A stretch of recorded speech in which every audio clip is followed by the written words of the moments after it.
There we go. Good evening, ladies and gentlemen. Did I turn on my mic? Yeah, my mic is on. Great. Just have to check. How's everybody doing? I'm just gonna double check. I should be live on both platforms. Yes, I can see YouTube is running and Twitch is running as well. YouTube has been a little funny this evening, so that's why I'm just double checking everything. Because I don't know.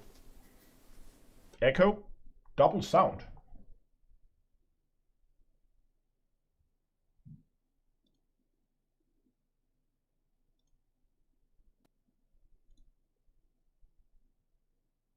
Okay, hold on. Do you still have an echo? Okay, I think it was just because it was okay, it's fixed now. I think it was just because it was playing one of the live streams in the background. But that should be resolved now. Sorry about that. But again, YouTube has been a little funny tonight. So I hope everything is gonna run smoothly. But yeah. Other than that, how's everybody doing?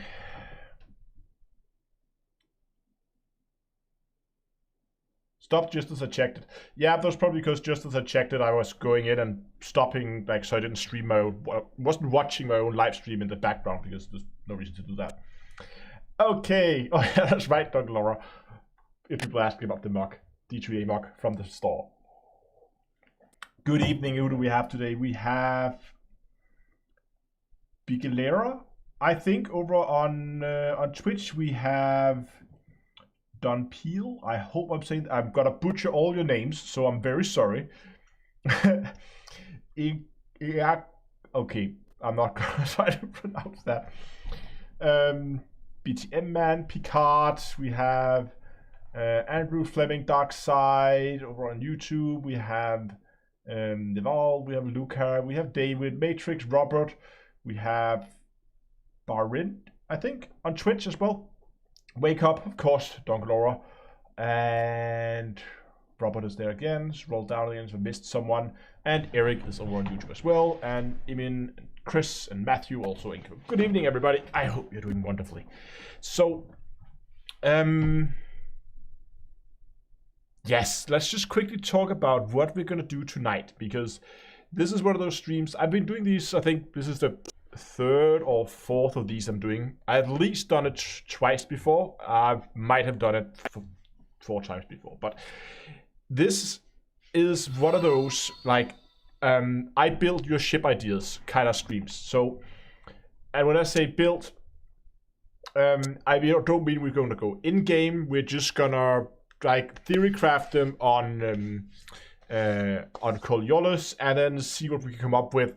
And I've already received a ton of both semi-serious ideas and some actual serious ideas for actual usable ships in game.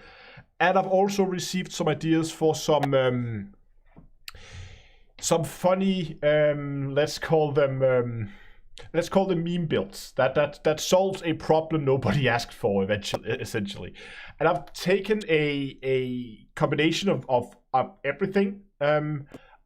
I will almost promise you I'm not going to be able to go through everything. So while I really do appreciate all the ideas you guys have sent in, I've been reading through all of them.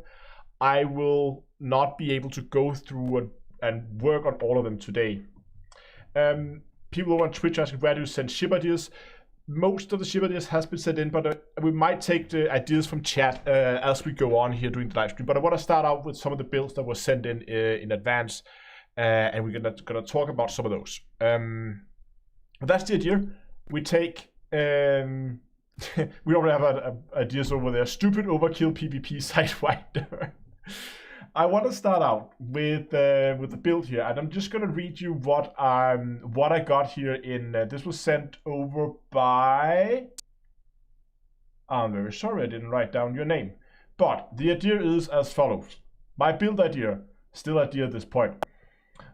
I'm a merchant out in the black and decent in combat, but I would like to consider myself as a talented combat pilot.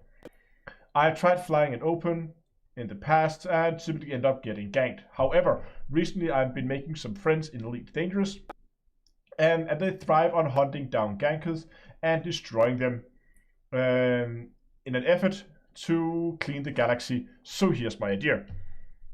I have an Imperial Clipper sitting around that I'm not sure what to do with. So the idea is to make it into a patrol boat in the open that allows it to cruise around the system, and when attacked simply escape and report location of the ganker to the buddies so that they can do some cleanup. The Clipper would work well because it's a fast and maneuverable and relatively low cost rebuy in case things goes wrong. So below a checklist that I'm thinking, okay, fast thrust. Obviously I want a fast ship. He wants a fast FSD boost. He wants some decent sensors so he can actually see, get some intel on who's shooting him. And then we talk about some hull and some chat. So that's the idea we're going to start with. Yes, basically quiz engine. We're going to make a bait. This is going to be... It's going to be a scout vessel built on a Clipper. I think the request was for a Clipper. Yes, the request was for a Clipper. It's a cool idea because it's very different from what you usually do. So let's just jump over to Coriolis. Is this zoomed in? It's 150%. That should be fine for you guys. And let's get ourselves a Clipper. Okay. Clipper. Let's start by just stripping this thing down from the default modules. Now, where are we going to start with this? Obviously thrusters, and we need these to be fast, so we can already put dirty drives and drag drives on these, right? That should give us some very, very respectable speeds, boosting up to 642 right now. We might be able to get some mass off since we're mostly E-rated. Now, interestingly, he was concerned about the spin-up time, which would mean faster boot sequence. But I don't think the boot sequence is actually listed here anywhere as a stat. Am I wrong in assuming that Coriolis does not show that stat?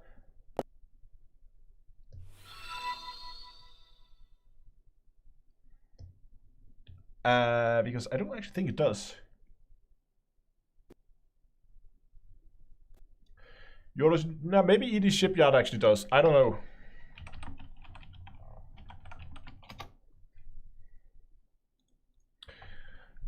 I'm not too familiar. I think whether you use ED Shipyard or you use Coriolis, it's really a matter of preference. I personally prefer Coriolis just because I got used to it. But I can see a lot of the shortcuts over here are similar. So what if I put an A-rated, how do I do that? A-rated frameshift drive there, and then put thermal load. It actually has the boot time loaded here, so it has a little bit more info here. Maybe we could do it here then. So faster boot. How do I do this? Is this then level 5 already now? Great. I can control it here. Okay, it defaults to level 5. That makes sense. Faster boot drops that down to 2 seconds. And what can we do here? Deep charge, double breach, mass manager, strip down or thermal spread. We're probably gonna go as a grade 5, so we're probably gonna go. Oh, hold on. Well, this is still that. How do I? Oh, I had to double click. Right. Thank you. And then faster boot. And then mass manager for that extra range. Where do we see the jump range then? Hold on, am I in the way? I'm in the way. Hold on. Let's move myself down here in the corner. No, not that corner. The other corner. That corner.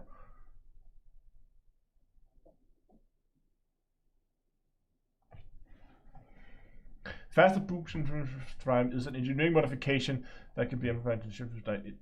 It decreases the time it takes for the drive to come back. Oh, after deactivation, so it's not to go into.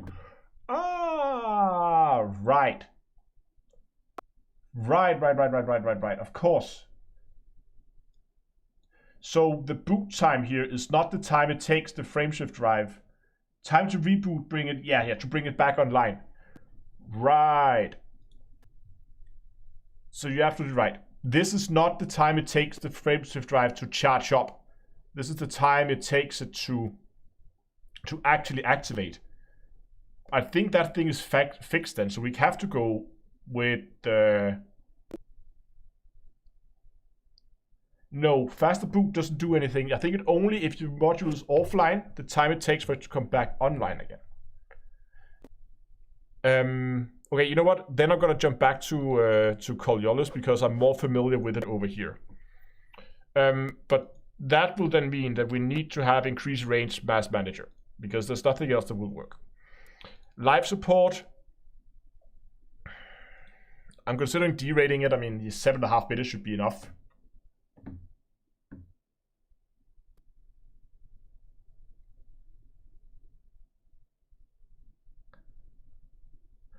So he wanted good sensors.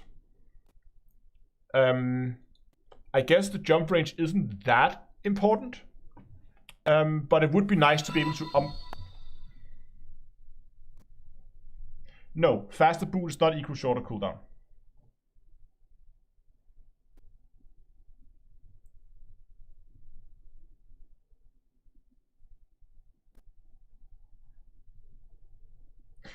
No, I don't think there's anything either. I was thinking that the faster boot would, but of course that's the regeneration time.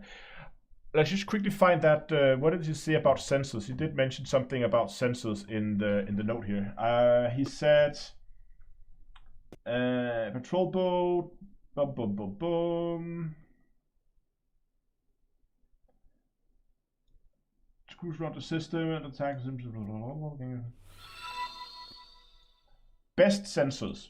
He just says best sensors, but question is, what is it he's interested in the sensors? Now, if I were building a patrol boat, I wouldn't really worry about. I wouldn't worry that much about. What is this? Okay, let's just do it over here because it has actually way more information. Do we have the scan angle? The scan angle is 30 degrees. If we go wide angle, we get that up to 90 degrees. That's a pretty... Yeah, fast scan would be nice. If fast scan existed. I think I would go wide.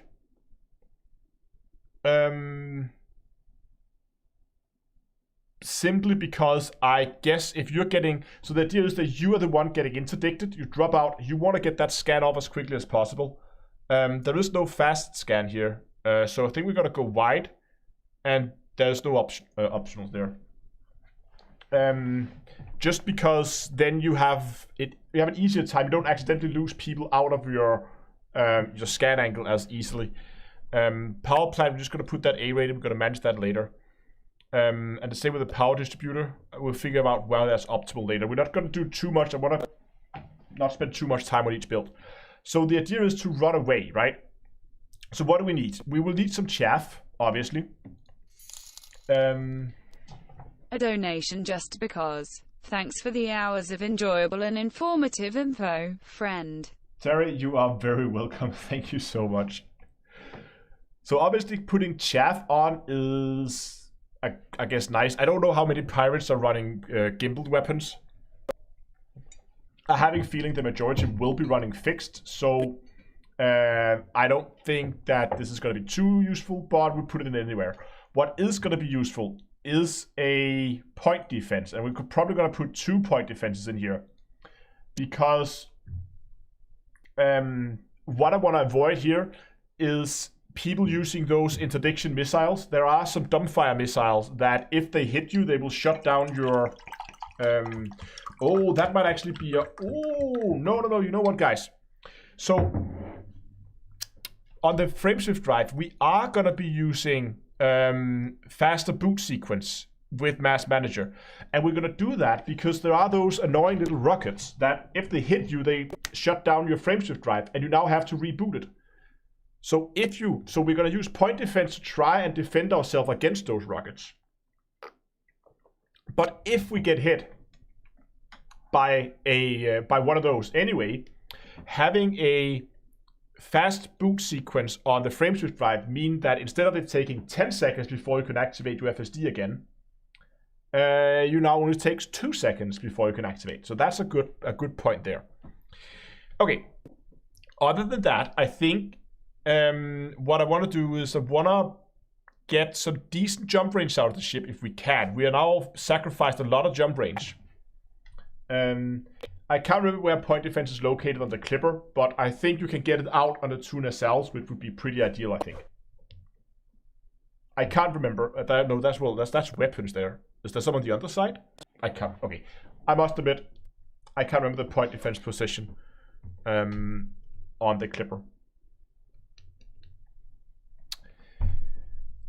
Should we jump in game and check?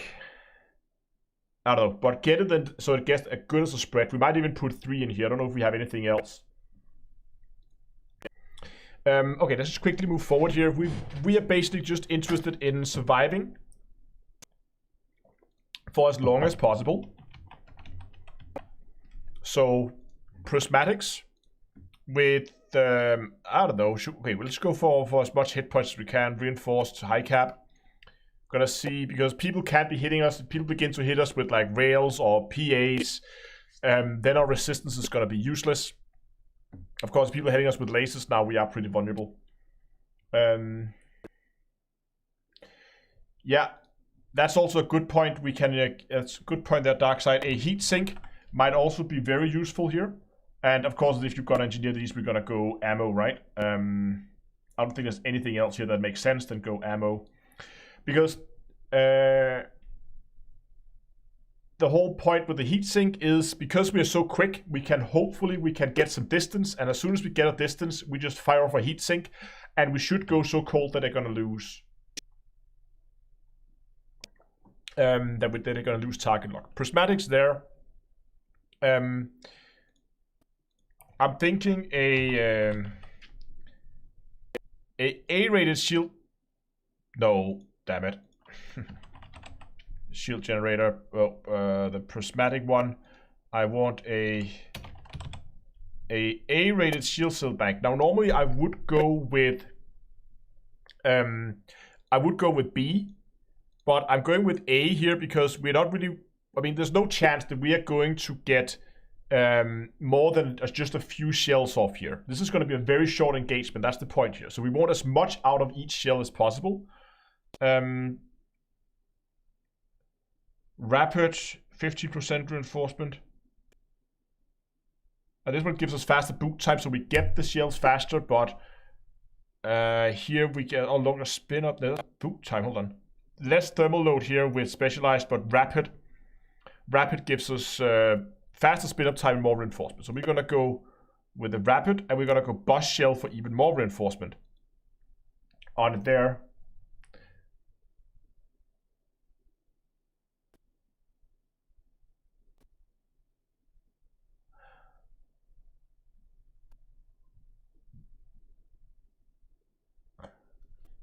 Yeah, that's also a good point there, Don Lord, that if pirates are bringing rails, that what's that modification called?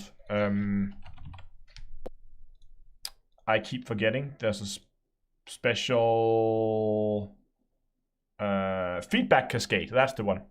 If they're using feedback cascade while we are in the spin-up time, then they're gonna cancel the shield cell bank. So going rapid means that we reduce the spin-up time, meaning they have less of a window to hit us and cancel that shield cell bank. So we're gonna use that to kind of counter the feedback cascade. And again, we're gonna go reinforced the high cap in here. Okay, then for weapons, I mean, obvious choice would be something like mines, but I really don't think, since the point here is to run away, right? The only thing I could see being fun to do, and this is I don't know if this is counted as a bit of a cheap trick. Let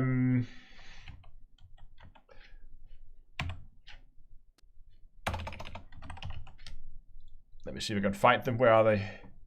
Would be to just spam pack hounds at them. I don't know what weapons I would fit on this, to be honest.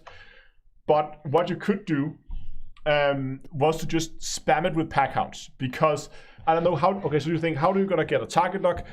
The idea was that if your frameshift drive is spooling up, what you could do was to go FA off, flip the ship around while you're still flying backwards at like 600 meters a second or something. I know you're gonna lose down to your normal velocity, but You could do a flip around, get a target lock with the pack hounds, and just spam them with pack hounds. And if their computer is not, if their computer is not fast enough, they're gonna get an absolute lag spike from the number of pack hounds.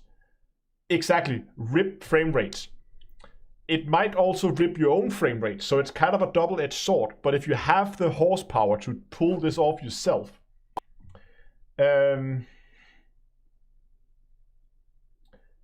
if you have the graphics power, this is a... And I know it's kind of like, you're kind of... Yeah. You're beginning to really meta play by trying to overload the enemy GPU with pack hounds. It's not...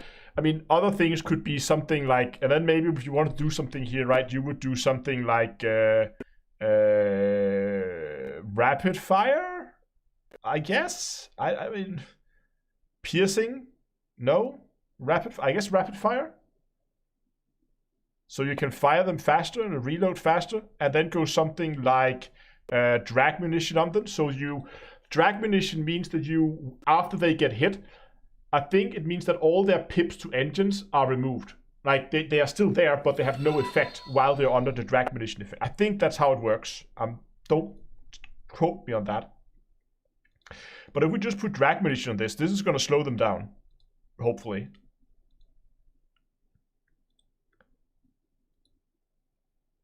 And I have no idea if this is going to work. This is, again, we haven't tried this at all, but I would be pretty annoyed if I was trying to catch this thing.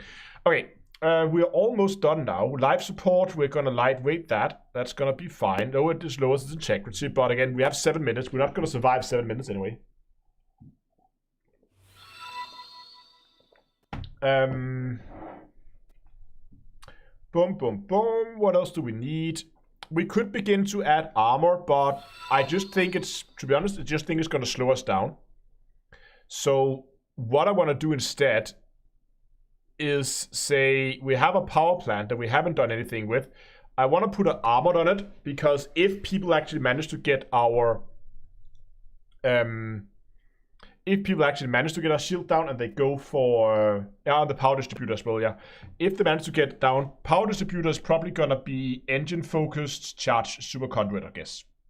So that we just get that boost time down, like 3-second boost interval. That's nice. But the deal with the power plant, I guess, would be to go armored, and then maybe thermal spread, because we have way too much power, right? No, we don't. Wow, what are we using all that power for? What? Oh, the prismatics, of course. Is that the reinforced?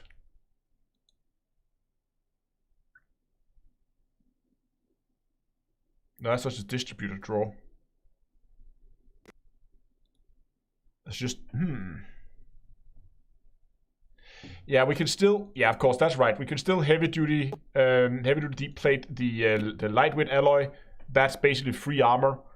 And then I think for the power plant, I want to, armored. We must be able to make this run. I want to make this run with armored. Maybe we should just drop one of the pack hounds. We could put in some Guardian Shield reinforcement packs here. We could maybe go Monstret instead here to give a little bit extra power. And then put a...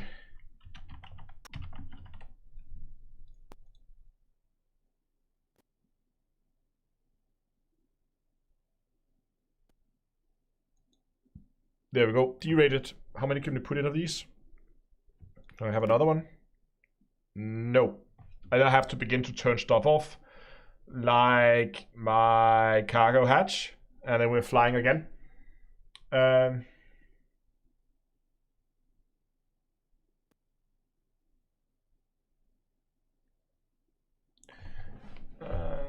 Let's wait and power. Hold on, what are people saying here? Let me just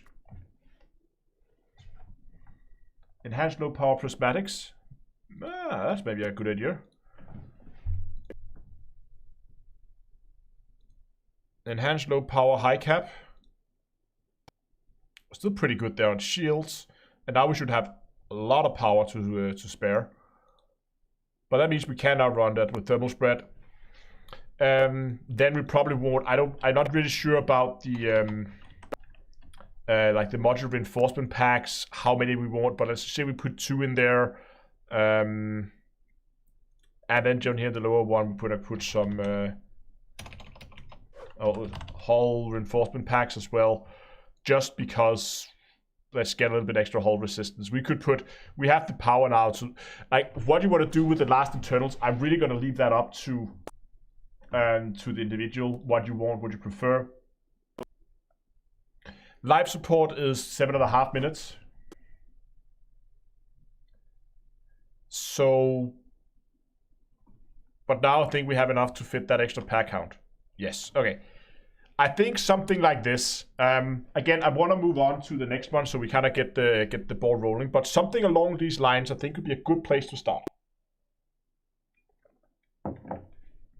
So what I'm going to do here is we're just going to see if the link shortener is working.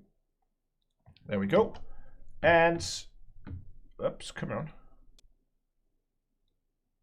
There we go. Gonna post that link in chat so you can grab it if you want to go ahead and continue to play with this. Yourself. And for those who just joined, this is as Dr. Law said, a reverse ganker build. It's designed to be interdicted by other PvP players and then escape, and thereby report their position to a fleet in the area that can then come and hopefully deal with them. Which is why you will see this being very defensive in this loadout and really just all about getting away. We did lose a little bit there. Jump range is not amazing, but it should be able to be okay. Okay. Let me just go ahead, and you got the ship. Yes, good. Let's go ahead and let's look at the next idea. This one is a fun one. I tried to take a fun one, just like a silly one. This one was actually quite funny. I was really laughing when I was reading this. So this one, mail is designed by JCK, but mail is as follows. Hi, I have a fun, silly idea for a build that you could do during the live stream. And he has a little background story here. So, you travel to Hutton Orbital for the bug. After 20 minutes, your eyelids become heavy and you fall asleep. You wake up hours later, finding yourself in the middle of nowhere with no fuel and one hell of a job for the fuel rats. Let's take that idea to the extreme and theorize a ship that can overshoot Hutton Orbital the most. In other words, max range in supercruise. I guess the ideal candidate would be a Type 9, as it has a very economical mass to fuel ratio and lots of space, extra tanks, but maybe another ship creeps up as an alternative. So that's the idea. We're gonna build a ship that can super cruise for as long as possible.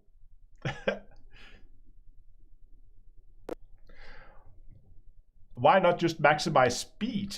Because there's a galactic speed limit of 2001 C. I think it's a little tribute there to Kubrick and the Space Odyssey. But yeah, 2001 C is the maximum speed. There's no way you can go higher in Elite.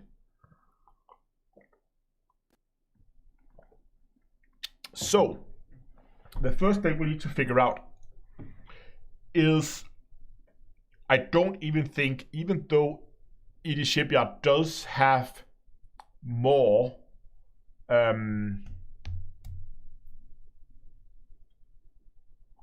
it does have more information. I don't think it has the information on how much fuel the ship is using in supercruise.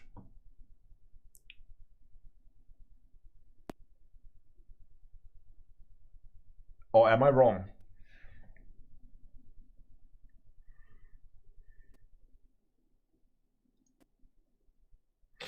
Let me just go and check something here, because I did take a dump at some point. Here we go. I took a dump of the Coriolis master data. They have it publicly available on their on their GitHub page. So everybody can go and just download this if they want to. I've been hacking Coriolis. But what I want to see is if I just take any old ship here, we open that up in code. Do we have that information available to us? Oh. Let's just take an Anaconda just for fun.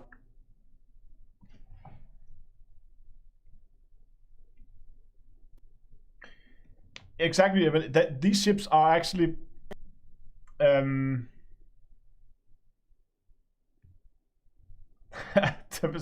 took a dump at some point. Well, that's true.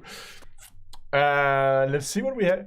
I know that these builds are actually useful in some cases, like fuel rats. They sometimes use them, and I also know that there are people who took these builds to Beagle Point, and then they've spent as much time in Supercruise as they could, so that they could get a new distance record by simply flying in Supercruise away from the bubble, away from Earth, at Beagle Point to get as far away as possible.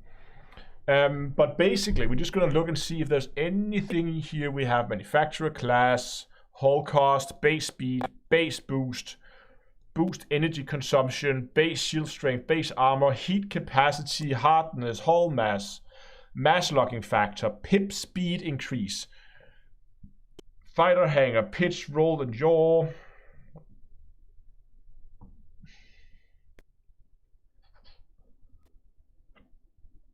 The default modules are all listed. And here we have all the slots on this ship, what's available. There's one here that's classified as military.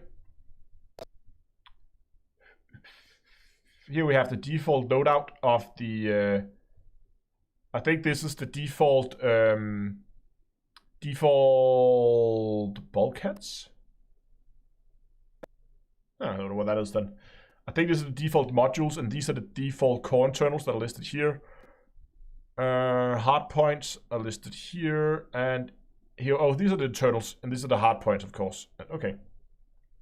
Hard points are really weird in this data set because the last of them are utility slots. So 1, 2, 3, 4, 5, 6, 7, 8. So those 8 are the utility slots. And those up here are the actual hard points, because utility slots counts as size 0 hard points. It's super dumb, but fair enough, that's how it works.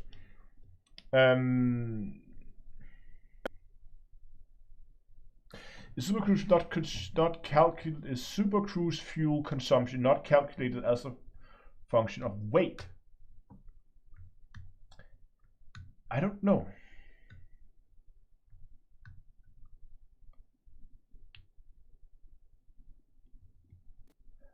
Lucas says this is the power draw of the modules.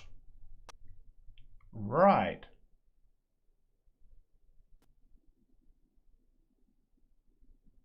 Interesting. Okay, we can work with this.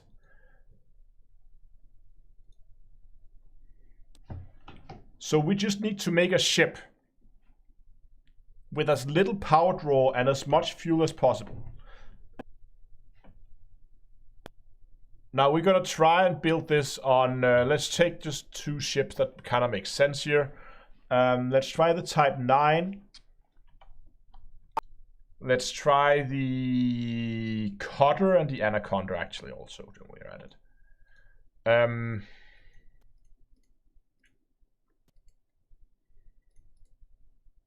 So basically what we could do here is we could just go all fuel tanks like that. We can do that on all of them real quick here. Boom, all fuel tanks. Oh, it doesn't. Ugh, great. Let's do that again. All fuel tanks. Again, strip this ship down so it has nothing in it.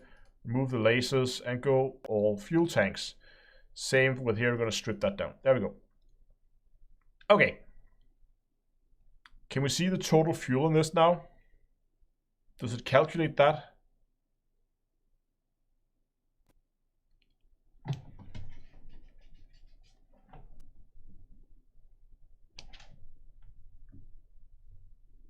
Ceiling above.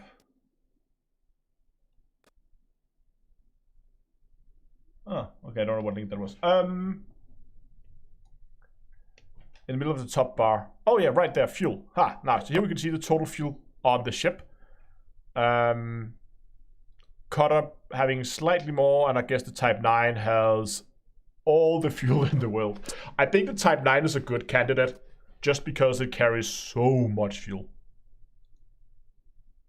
Hold on. There are still cargo racks in this. This is not right. The cutter should have way more than that. Fuel tanks. Now it's all fuel. That's much better. People asking about the Type 10.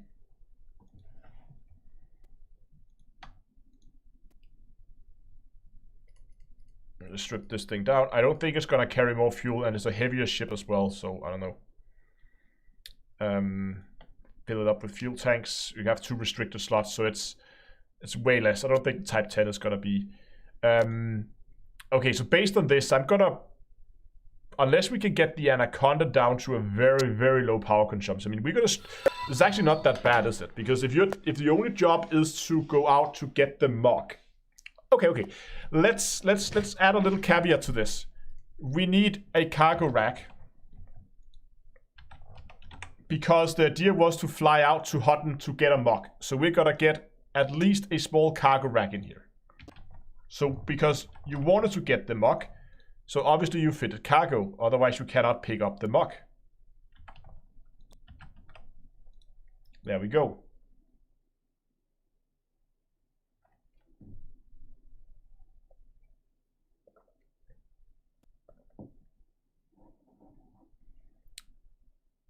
Now we just need to get this power consumption down. That means the sensors.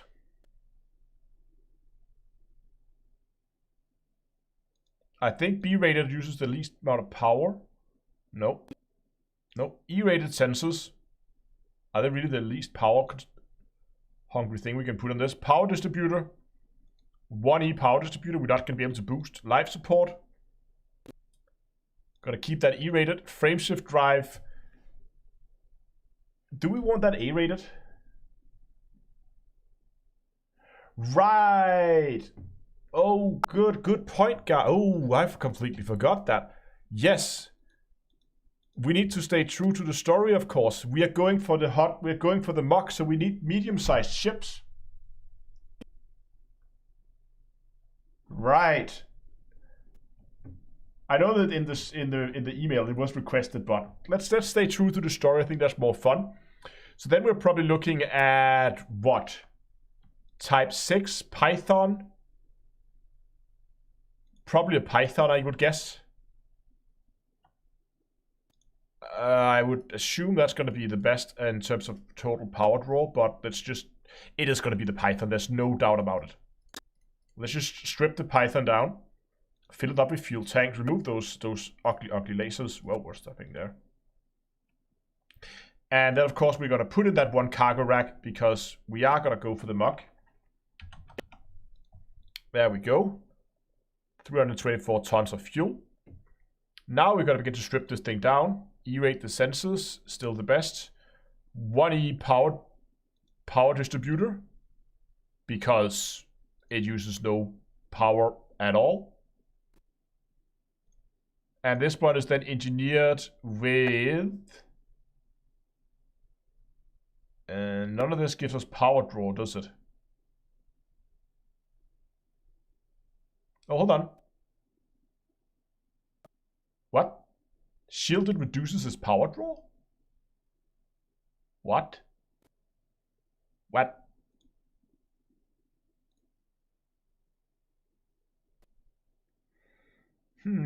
That makes no sense. Am I reading this wrong?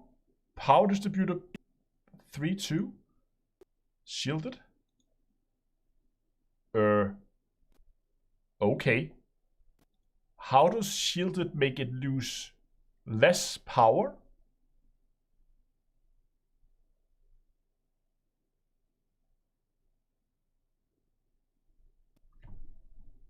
Okay.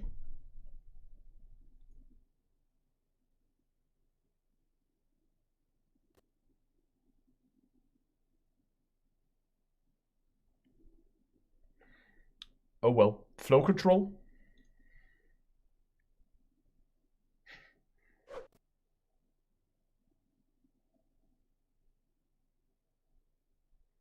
Maybe. I have no idea. But again, we're gonna take this and... God, the jump range is gonna be horrendous. This shield does not reduce power draw. But increased range increases power draw. So the best we could do here is actually go faster boot sequence, because it does give us more jump range, but it does not increase our power draw.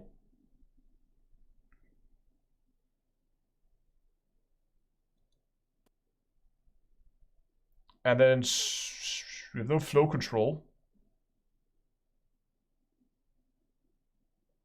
Deep charge gives us more power draw, so we're gonna go mass manager.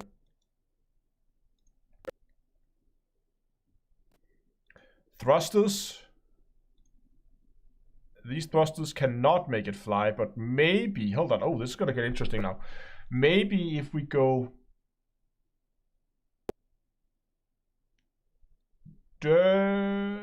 Is it better to go clean? Can we make this fly with clean drives? Drive distributor? No. Can we make this fly with dirty drives? No. Okay. So we need something bigger. What about D? Can we make this thing fly?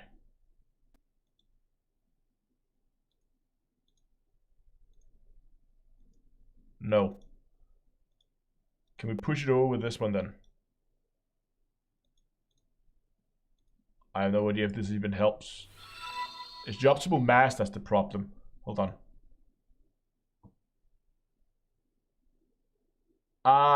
Okay. Okay, so this only affects the optimal multiplier. So we need to go with a B rated, should be the most effective one, which actually also uses... Yes, so B rated it is. Yeah, I know the jump range is not amazing. It's okay, Wake Up. We will have to take it with a fleet carrier into system then. It's not gonna jump anywhere. So now we have working thrusters. We don't want to. Do we want to engineer these at all? What about reinforced 1 and then... No, there's nothing we really want here in the thrusters, so we're gonna leave the thrusters. Can I remove this, please? Okay, I'm just gonna put new thrusters, and there we go.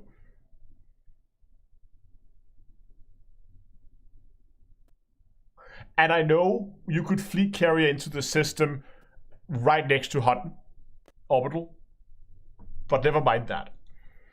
Okay, next we just need to, I mean, I guess just like...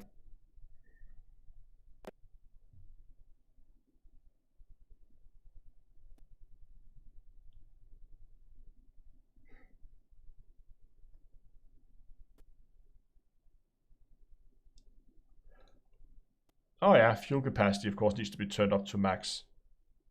Oh right, that's a very good point there actually, Greg. That when we turn the fuel capacity all the way up to the max value, our thrusters are no longer capable of lifting us. So we need to go E-rated on the thrusters. There we go.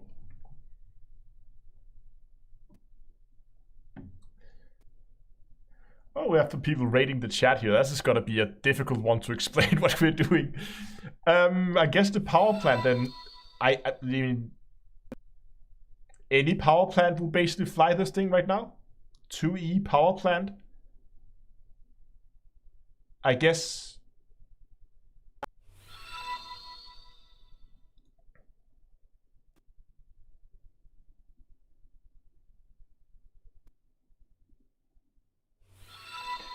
I don't know. Is there any point in going efficient on this, on the power plant? I guess it's only for heat efficiency, right? Efficient doesn't have anything to do with your fuel consumption.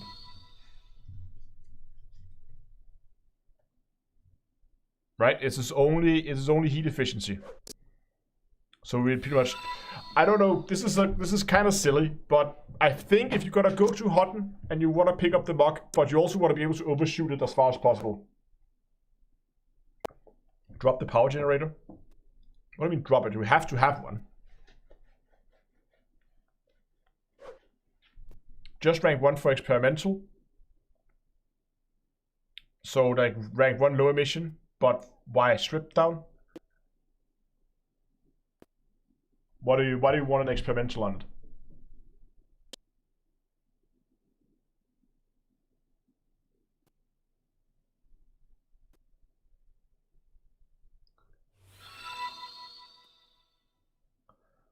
On power drop the minus 15% power generation on it.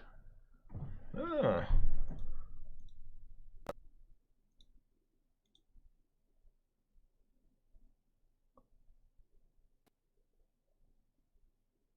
Right, we can generate less power with it.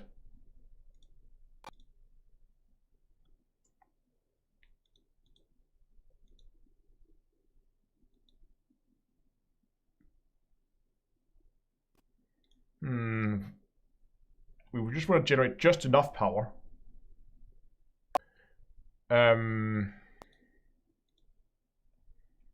Okay, you know what we're gonna do then? You know what we're gonna do? We're gonna keep that 1E power plant with a... Oh, now we're getting into some fun stuff here. That and, I don't know, thermal spread to start with.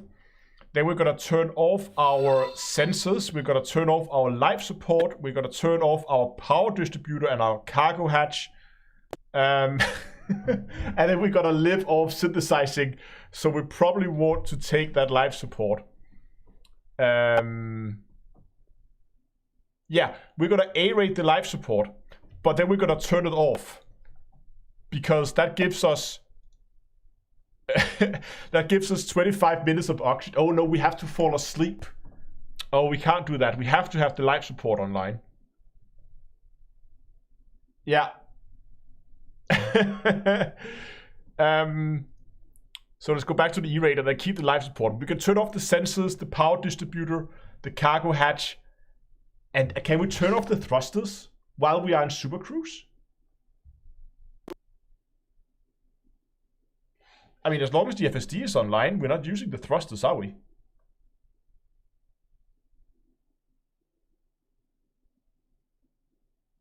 I've never actually tried to turn my thrusters off.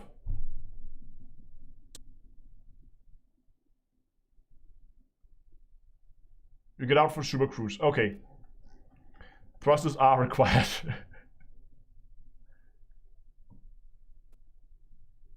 Okay, so we need to have thrusters, life support, and frameshift drive as our bare minimum. I don't think we can run with less than those, 4.7 megawatts. I think this should be able to go quite far.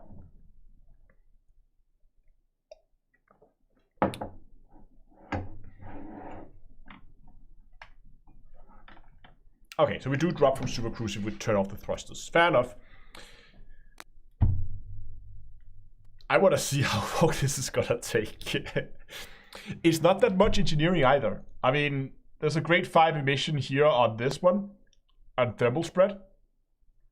But I don't think this makes any difference. I think we can just leave this unengineered, basically.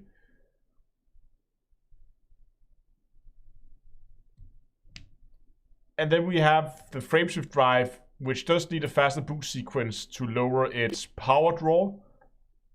And mass manager just to give it a little bit of jump range. We need the life support, and we obviously need some fuel tanks. Okay. I think this is my best bet. Let's make a link and let's move on to the next one. This was quite a silly one.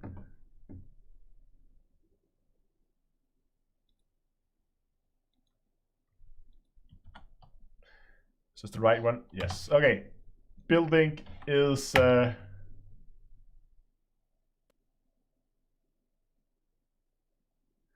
in chat. Okay. Let's see what the next one on the list is.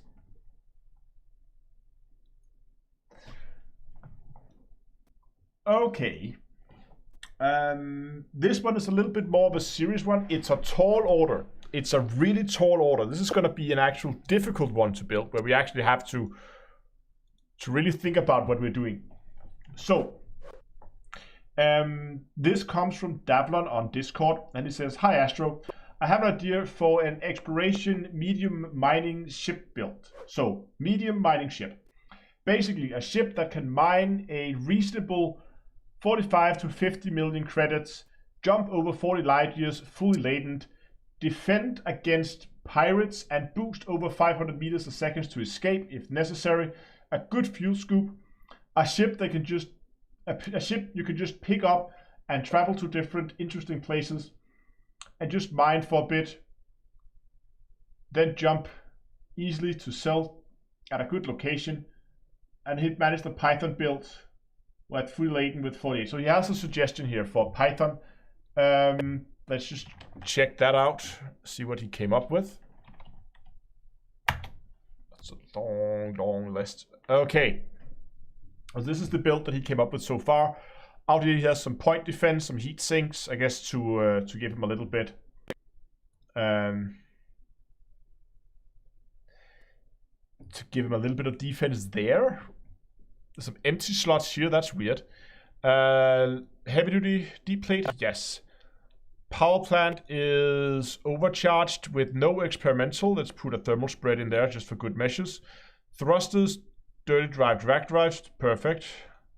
Increase range by manager. Life support is unengineered. Did he write anything about access to engineers in this one? I haven't tried the Phantom, but it might be interesting to capabilities to defend itself. No. Okay, so we gotta go.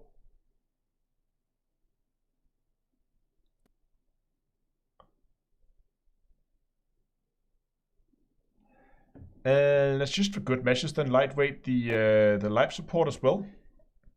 I mean, we're already getting some good extra range out of this. The power distributor is downgraded. That's interesting. Why did he do that? Because it's the largest one he can boost with. Okay.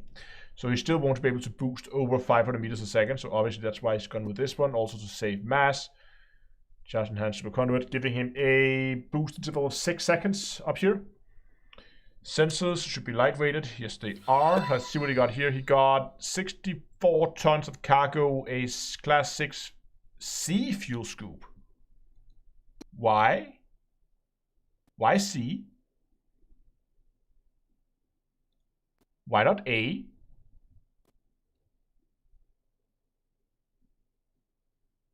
Can anybody tell me why he would put a C fuel scoop on?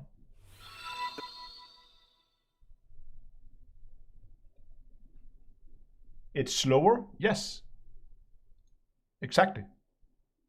This one uses slightly more power, but power is not an issue. Budget?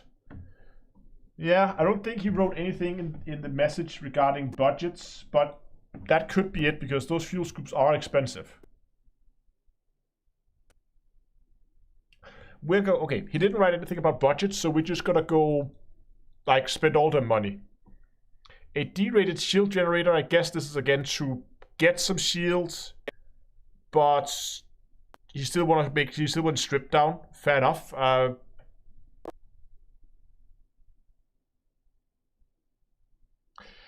That's a good point, Wake Up. If you're planning to make around 50 million on a single mining trip, then you shouldn't worry too much about a 28 million fuel scoop. Well, I'm just gonna move myself up in a more reasonable position up here so we can actually see. There we go. So he shouldn't worry too much about a 28 million fuel scoop.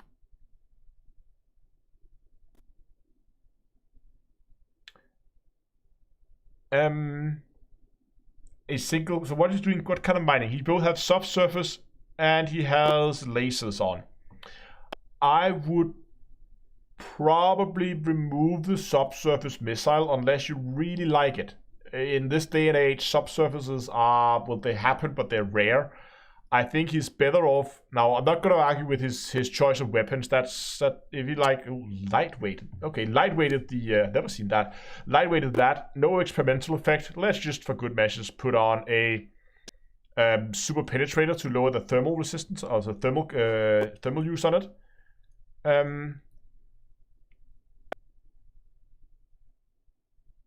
Yes, that's also a good point. Can we, so 14 tons, but we have plenty of leeway now. Remember, our latent jump range is 44, so we have a bit of room.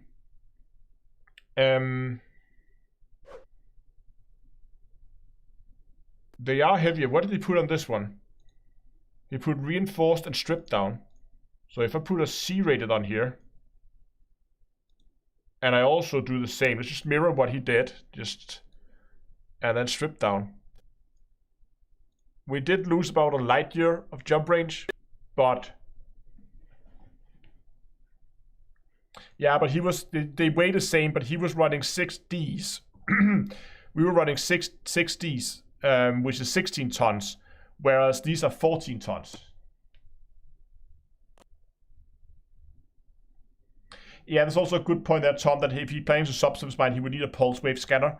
So I think I would probably say, what happens if I go down here and turn off the railguns with his current choice of power distributor? He can run these lasers indefinitely. So what if we put another laser in there? 14 seconds. Then I would probably go and keep those two lasers there and then fit some weapon in here. He seems to like railguns, so let's just give him another railgun.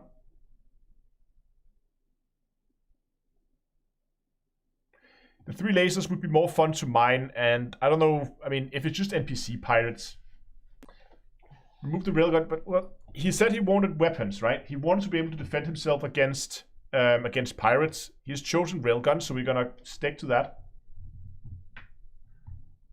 And again, we don't need a huge amount of shield hit points. So I think the bi-weaves would be better here.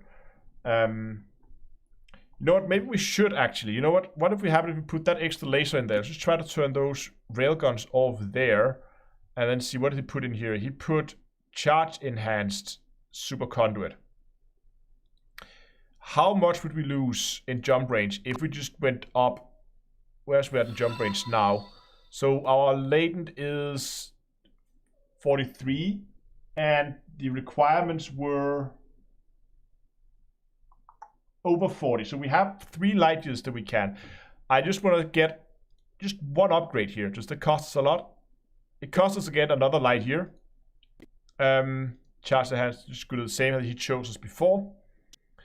This gets us up to 39 seconds on 3 medium lasers. That's more like it. But now we run into another problem, and that is that he does not have enough collectors to stick or to keep up with these limpets. Just try that, yeah. He does not have enough limpets to keep up with the lasers, so we need to add extra. Now he has a detailed surface scanner, a 3A prospector. I would probably drop that and go with a just with a 1A, because we need all those 1A prospector, that's lightweighted. Then I would downgrade the refinery to a class 3 refinery. This gives us options with more collectors.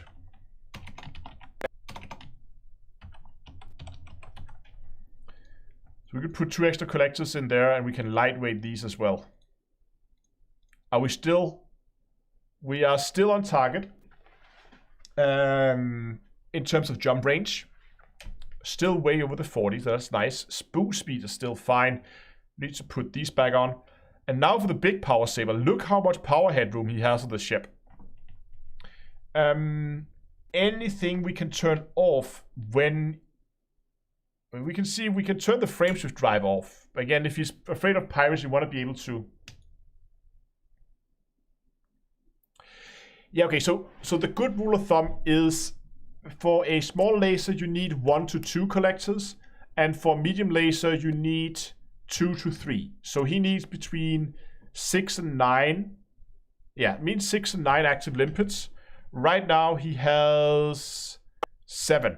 So that's fine. Swap collector refinery. Oh yeah, okay, fair. Okay, that's a fair point actually. If that collector could just go down there and then still have the class 4 refinery. Yeah, that's a good point. We could sacrifice even more jump range and then get then drop this down to a 4.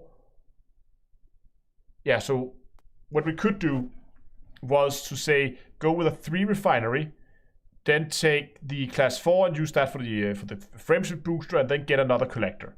I don't think it's worth 1 collector to lose. How much is it? 2 light years? Okay, it's about 1 light year. Maybe that's worth it. I don't know. I think I would prefer to have that extra jump range. Now, because the cargo is a little on the low side, obviously, but again, if he's out exploring, he's probably not going to be diving into triple hotspots, so it's probably fine, to be honest.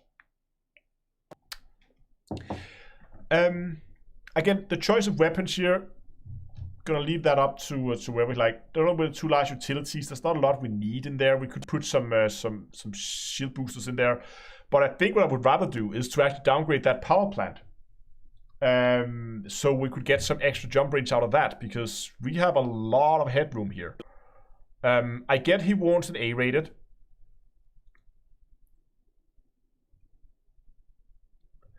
But if we go A-rated overcharged, we still have quite a bit of headroom. Can we go class 4? Can we squeeze that in? Overcharged. Oh, no, 13%, so even with Monstrate, it's not enough, and we're still outside the range of what a Guardian, what we could get with a Guardian. We could then begin to play around with like turning off the frameshift drive, then we get close. Power distributor, mine laser, railguns, all this needs to be on. We could also turn the frameshift booster off. There we go. If we turn those 2 off,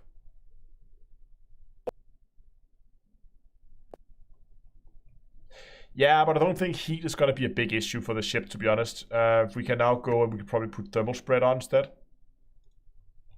No, we can't. Oh, that's tight. What do we do? Come on, a little bit. Can we get something over here? Maybe point defense, heat sinks. They only come in 1 class. Where do I save? Like, how much do we need to save? I'm using 21.94, and we're producing. I need to save like 0.1. The fuel scoop. Yeah. We downgrade that to a B fuel scoop. There we go. 99 point now. Low power shields. Let's keep the shields again. He would want to fight the. I think we should build just cargo. No, we can't turn off the cargo hatch. Then he can't mine. Lower life support. Yeah, but that's also gonna cut into a jar. Oh, well then. Why is... Oh, we turned off the frame. Right. So, when we have the frameshift drive off, of course, and the Guardian booster off, we can't jump. But basically, we're just gonna, instead of turning it off, we're just gonna put this into power priority 2. Like so. So now it can actually boost, can actually start up. It will turn off the frameshift drive and the booster, but we could also drop the heat sink. That's also a place to save some energy if we want to. But we are still up with a full cargo at almost 43 light years. And we could sit and tinker with this a lot. Do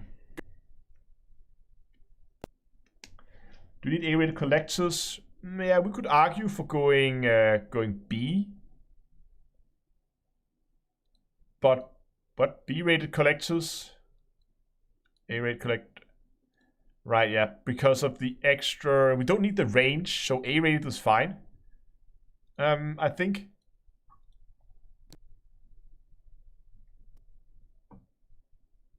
Yeah, I think I want the lifetime rather than the range here because he's going to be close.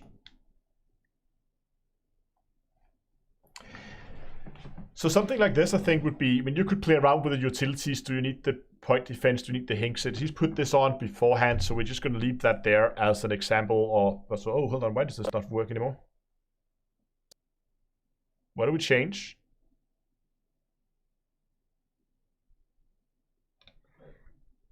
This was working a second ago.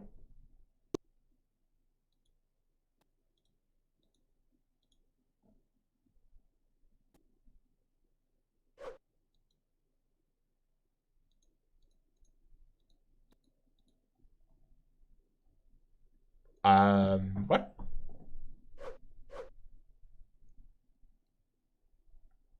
Oh, B Prospector. My bad. Sorry. Yeah, that was the issue. Thank you. Right, you're right. Fuel scoop or low power priority as well. There we go. Now we have some room to play with. So now we can actually put the fuel scoop back on A, because that's low into group 2, and we don't care. Group 2 still have plenty of room up. There we go. Okay, that's a build, and I think we're going to leave that one there. And once again, I'm going to post the link for you guys in the chats. There you go. Let's see what else I got on my list.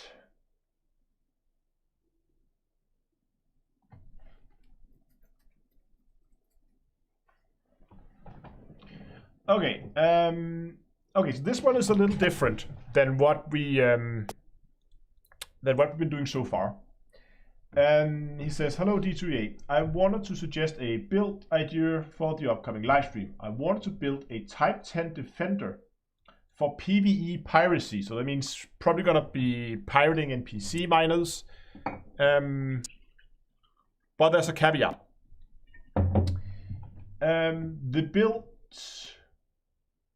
This build proved to be a challenge because I don't have much experience with piracy. A limiting factor is engineering, since I only have access to the first engineers who are public knowledge, but not list writer. So that means that we only have access to Galaxy engineers. That means we only have access to Elvira Matuk, the Dweller, Farseer, and Todd the Blaster. This stream so far has my hardpoint fully deployed. Cheeky smiley face. Thank you for the donation. Keep those hardpoints stored though.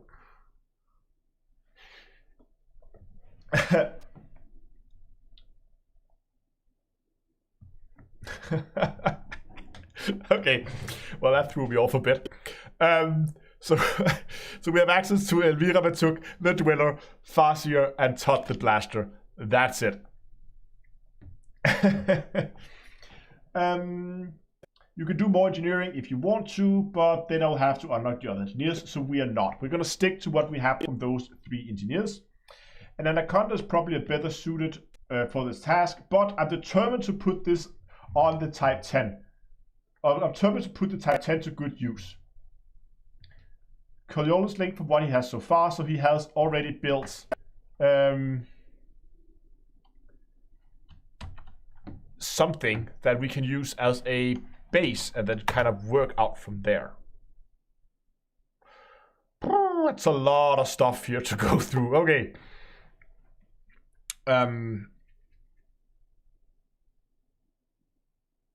Yes. Now I need to remember.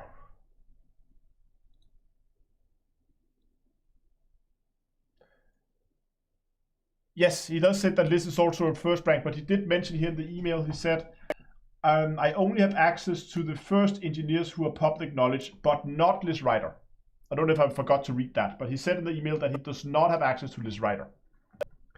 So that means only those 4 is all we have to play around with here.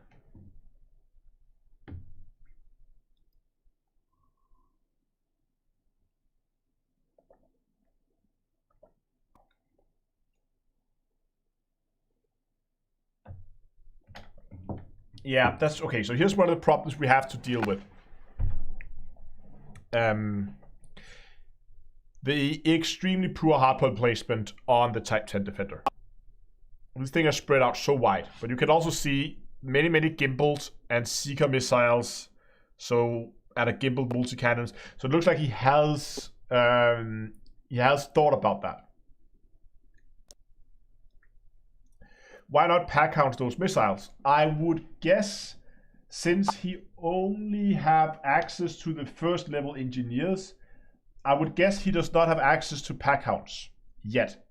So we're gonna try to stick to some really Like, only entry-level engineers.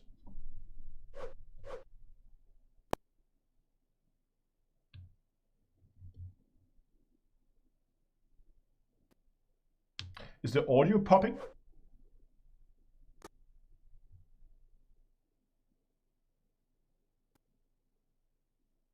Are you guys having that on YouTube as well? Is the audio, do you get pops? People on Twitch saying they're getting on the left speaker?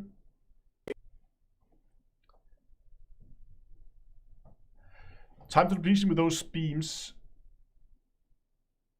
Audio popping too. What's going on? Let me just fiddle around with some cables here, see if that helps. Okay.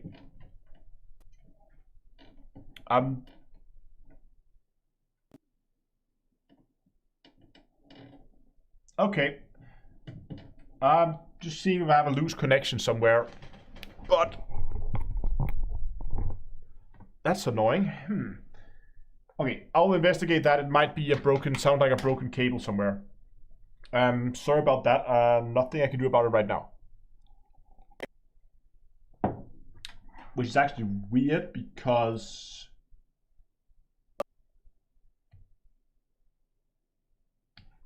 hold on, let me just listen to this actually. I just want to hear what it is. Yes. We're just gonna check the audio popping on the left side speaker. This is a microphone test. 1, 2, 3, 1, 2, 3.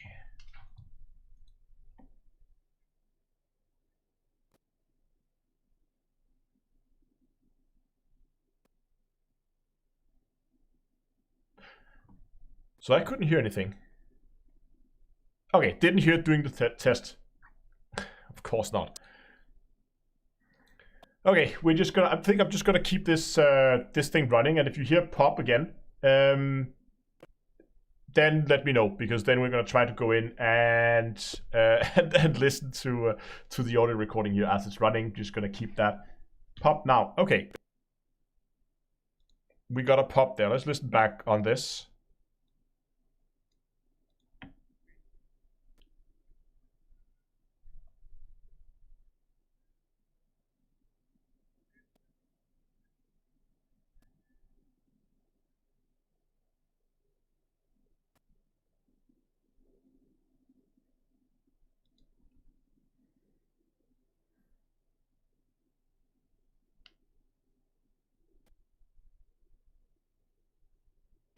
Did you hear that? Where was that?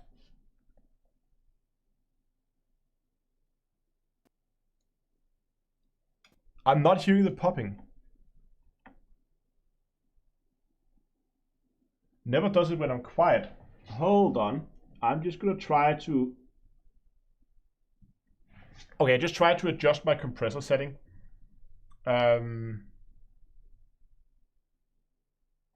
Cell phone. I can try to move my cell phones a bit away from the microphone, but they're. It could be on the output stream. I can try to pull it down a little bit. Okay, you know what? I'll try to investigate it. I didn't hear that. I can't hear the pops. But what I will do is I will go back and I will listen to the stream afterwards. So I'm really sorry if it's, but we'll have to live with it for now. Just did it again.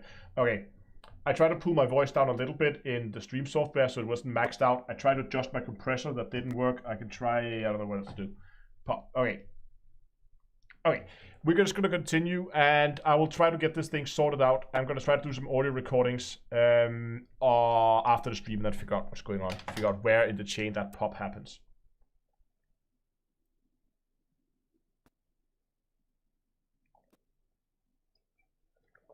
Where were we? We were building a Type 10 for piracy. So the idea with this would be you fly around the Super Cruise, you find NPC ships, and then you look at their module loadout, if they have mining lasers and refineries and all that good stuff. Then you interdict them, and once they're interdicted, you then have to stop them, to prevent them from running away, basically, right?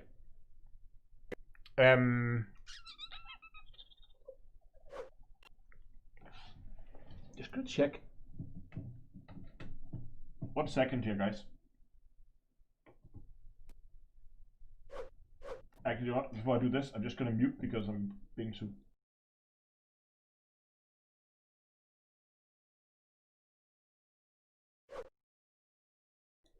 Okay, I just tried to reseat my XLR cable and see if that did anything.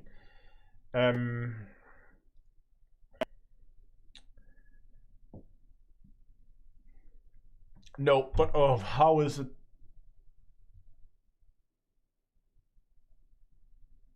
Still popping? Nope. Okay. Oh well. I'm gonna look into it after the stream. So the idea is that you now have, it's really complicated now because Frontier changed the mechanics. Because in the past, NPCs would just sit and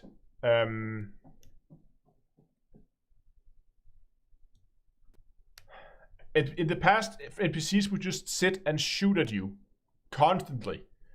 But now Frontier changed their behavior, so now they are actually trying to run away if they get interdicted.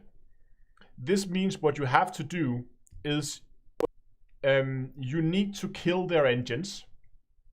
Once their engines has been killed, you then need to let them run away. They will do a reboot and repair, then they will jump to another system. Then you have to frameshift wake scan them. You can see he has a wake scan on here. And then follow their wake to the other system. And then in that system, as you jump in, you will see a signal source right behind you. I think it's a signal source. No, it's not a signal source. It's a wake. There will be a wake right when you jump in, right behind you when you jump in. If you drop down on that wake, you will then find the ship sitting perfectly still because his thrusters are destroyed and not moving. Yeah, it's a low wake. Thank you, Tom. So that's how you get them to stop, because otherwise you have to destroy their engines, but they will then be just tumbling through space and they're going to be impossible. So obviously manifest scanner, yes, that's a good choice. And a wake scanner, also very sensible choice.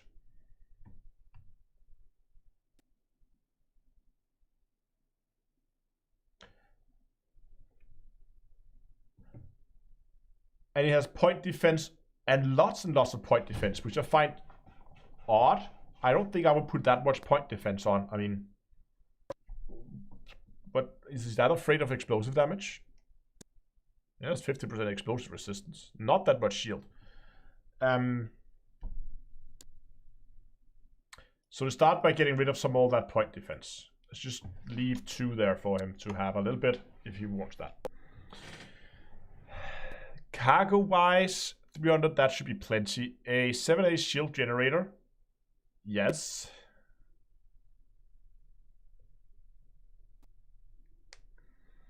A good point there, Dongloro. We gotta B-rate the collector limpets because range is more important now than lifetime.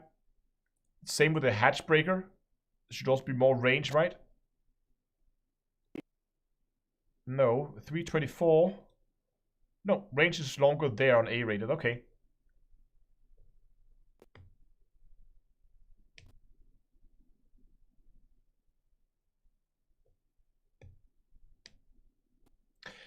An FSD interdictor.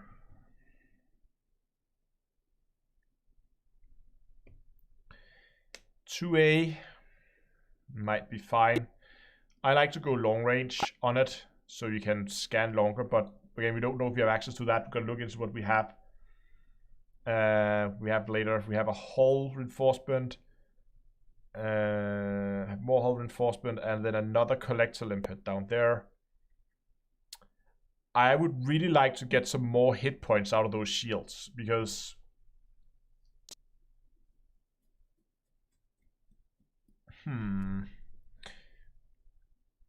what about the jump range? Again, I also think we need to... So there's a few things we need to work on here.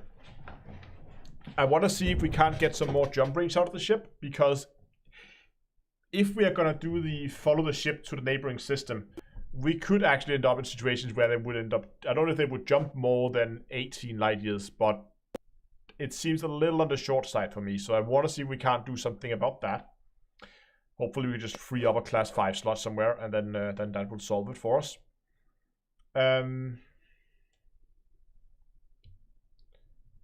Yeah, I don't think there's anything engineered here. We're gonna look into that in a second.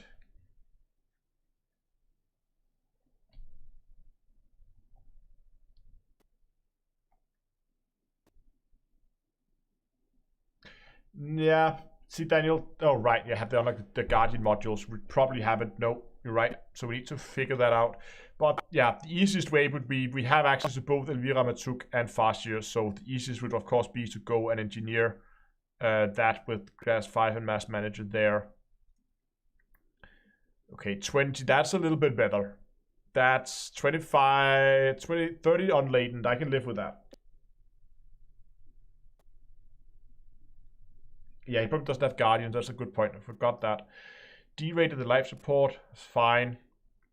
Power distributor, fine. Sensors, fine. Power plant, that's a lot of power, isn't it? Okay, let's see what we can do in terms of engineering here. What do we have access to? We have grade 3 shield generators. We have access to multi-cannon railgun. No, so we have access to grade 3 shield generators. So we're gonna put a grade 3. Gonna do a nice balanced shield here, because NPCs like to use lasers. So we're gonna go thermal resistant high cap, I guess.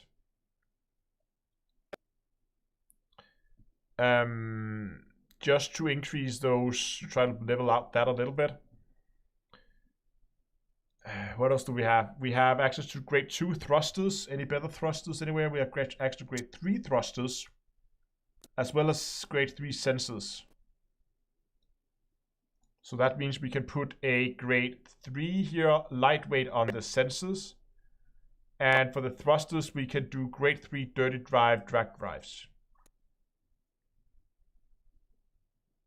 That also helps on our jump range. Now we are unladen 30 flat. That's a very nice round number. We have 0 shields and banks, pulse burst, beams. We have grade 3. We have the grade 5 power distributor and a grade 3 beam. So let's go to his power distributor. And let's see what's the time to depletion right now. 3 seconds. Probably want to increase that. That's a lot of beam lasers though. So let's just go ahead and... How much power distributor? We had 5, right? Yes, we have 5 power distributor. Let's go charge enhanced. And cluster capacitor. No, let's go superconduit. There we go. Where are we at now? Still 3 seconds. That did nothing for us. So we need to do we have anything with beam lasers here?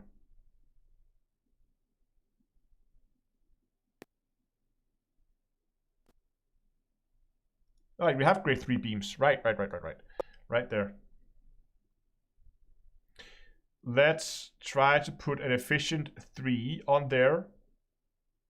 I'm considering just going thermal vent just to cool the ship down. But we might also go with something like oversized if we have power for it. It's a little 98.3%, so maybe we don't.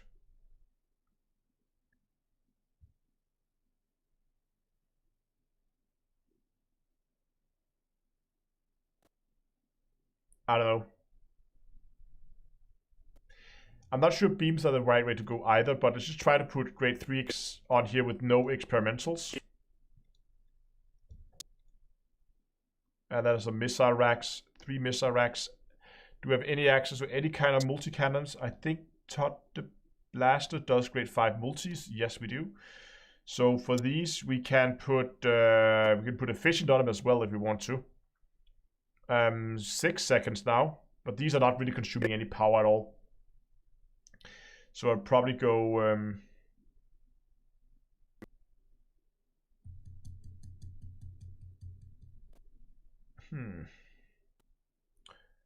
Yeah, well, right. We have the power. We have the grade 1 power plant, so we can do grade 1 overcharged and maybe thermal spread, but also moderate for that extra little bit extra power. Oh wow, was that a grade 1? Damn. It was a long day at work, so I am wearing my specs.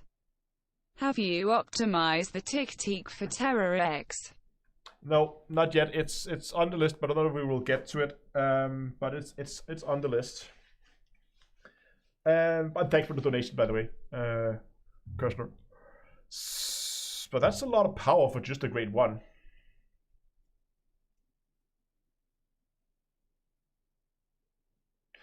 Jack, I would be afraid to use torpedoes. So the reason why missiles are there is because missiles are really good at killing components that are outside the ship. So thrusters, weapons, anything like that.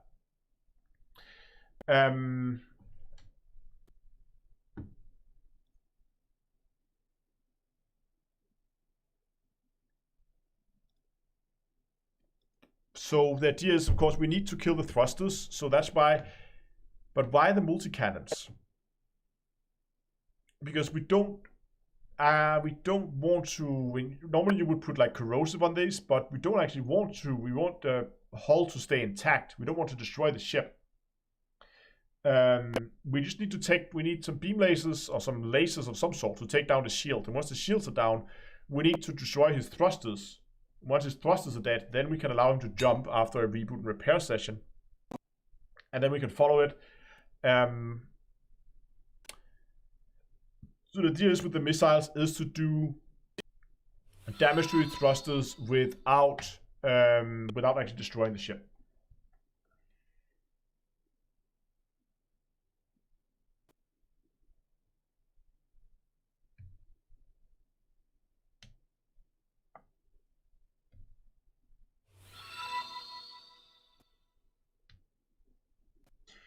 Yeah, does the trip of destroying... I'm not sure that still works. Maybe. I think it does.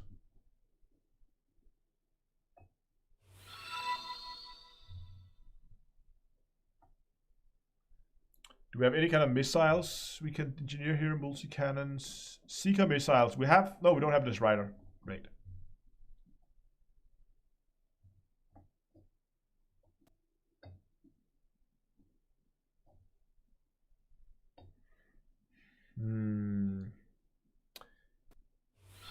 I don't know, I kind of like the Seeker missiles for taking down thrusters, but maybe we should go with something else.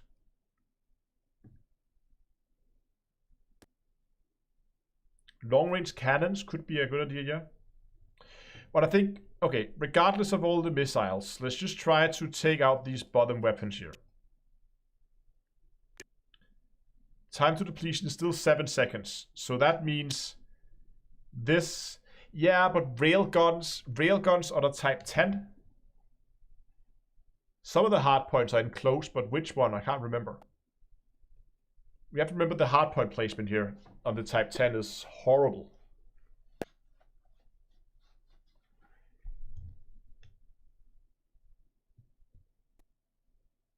So I would probably get rid of these beam lasers and then downgrade them to something else. So we need to make a decision. Are we gonna go burst or are we gonna go pulse?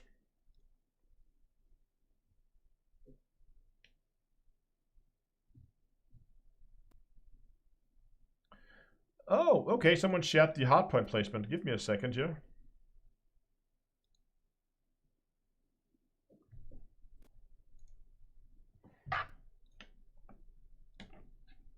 Let me just get this. Okay.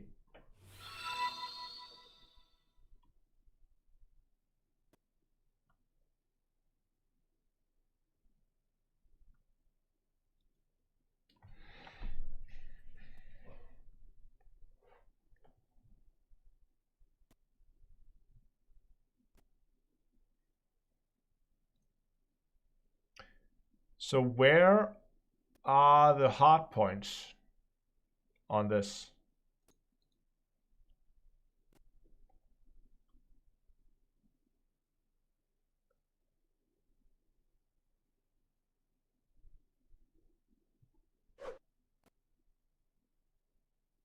We have those 3 there in the middle.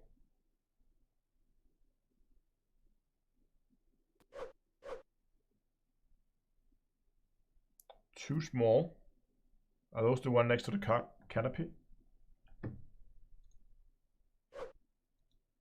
Oh, thank you, Dunglora.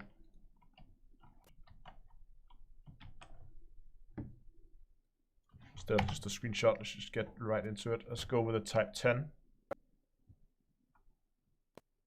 Zoom in a bit.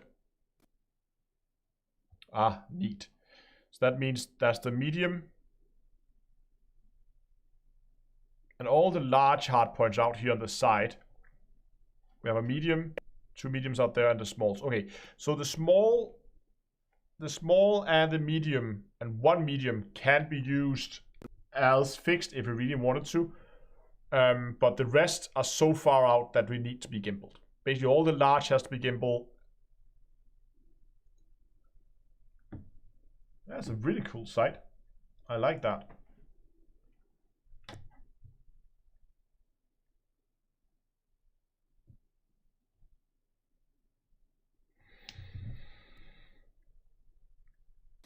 So I guess we're going to try with burst lasers to start with. Let's dump in some large burst lasers here. And with how much, I keep forgetting. We had lasers, what? Burst level 3. Right, so we can put efficient on these as well. Actually, let's do this.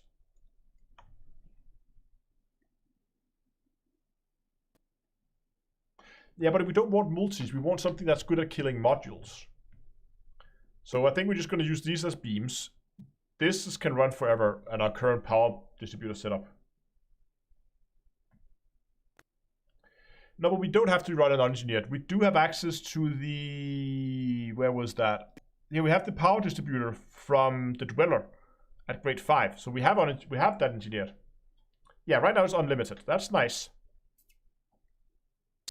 This will shoot forever. That's pretty good. I like that.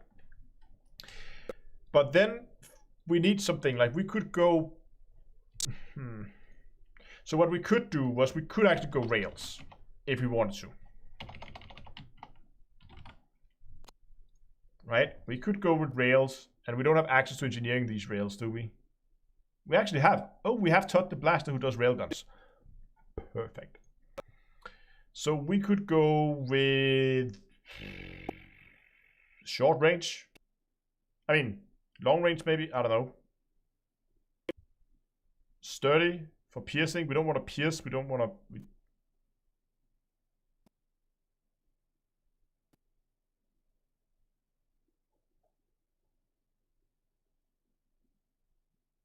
Yeah, but again, if we're using the hard points, if we're using those 3 hard points, that one, and that one, then we actually have a decent spread on them. But again, it's a big, heavy ship. It's probably not the best choice. What about just going... Okay, so what about this? We are going to put in... let's try with cannons. Just because... And not fixed, we're going to go gimbal cannons. Just because here we can go and say... long range, so we get that faster travel time, so it's easier to hit with them, so it's harder for them to maneuver. And then high yield.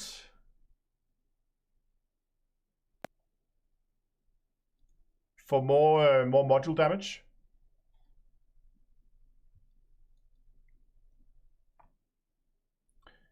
And then down here, what we can do is, I would probably put in not fixed, just some small Seeker missiles, and then just put some high capacity with drag munition on. Not to do, I mean, we can put them, they can do damage to the, oh, hold on, can we engineer these at all? Can we engineer the cannons at all? I'm just engineering away just because I think we can. Do we have cannons? We have multi-cannons. We have cannons level 2. Okay, cannons level 2, my bad. Let's remove those again, and let's set those back to unengineered.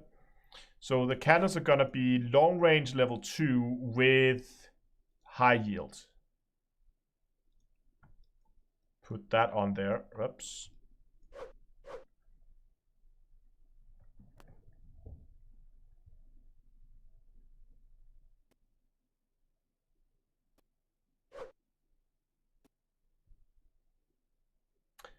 And then I'm thinking, just with these missiles, do we have any engineering for missiles?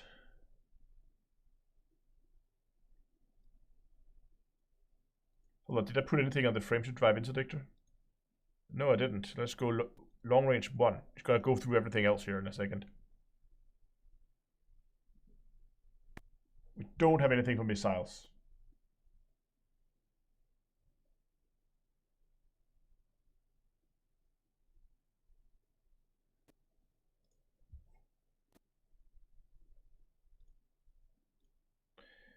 So we're just gonna leave this unengineered. And the reason the missiles are then gonna be used to I had a really good idea why missiles was a good idea.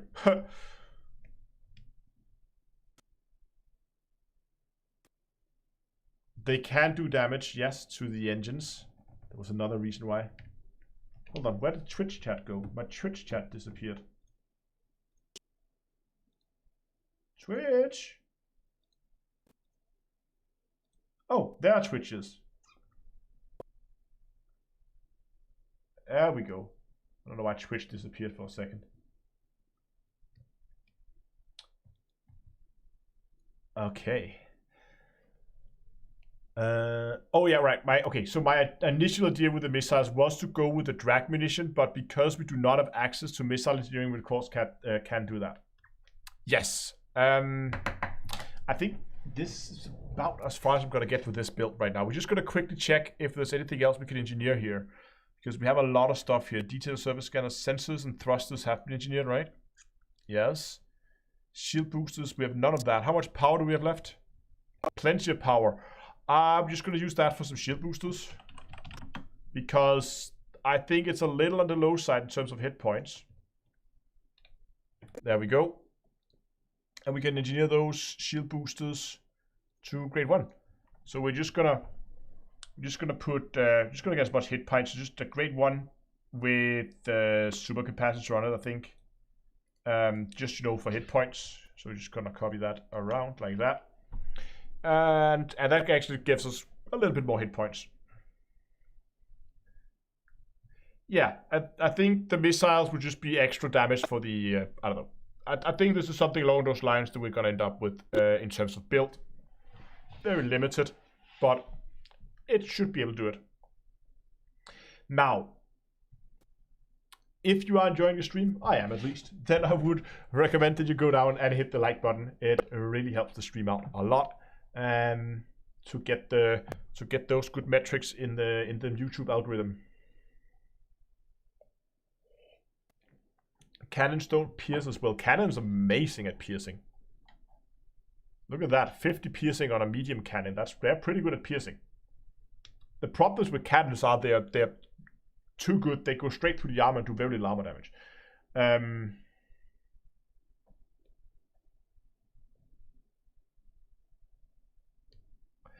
Anyway, because I've been drinking a lot of water now, and I've been talking a lot. I need a bio break, so I'm just gonna go and get a very short bio break, and then I'll be back. And in the meantime, you can enjoy the bunny cam.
Okay, I'm back again. I forgot to bring more water. That's okay.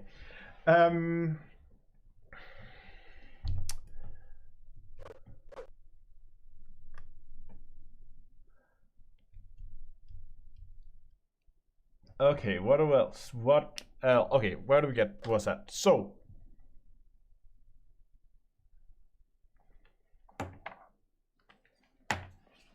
you know that feeling when the cable was suddenly the wrong side, like wait, something here is just not right. Something's not feeling right. Like the headset was on backwards. I think I didn't share a link for this build, so let's just go ahead and do that.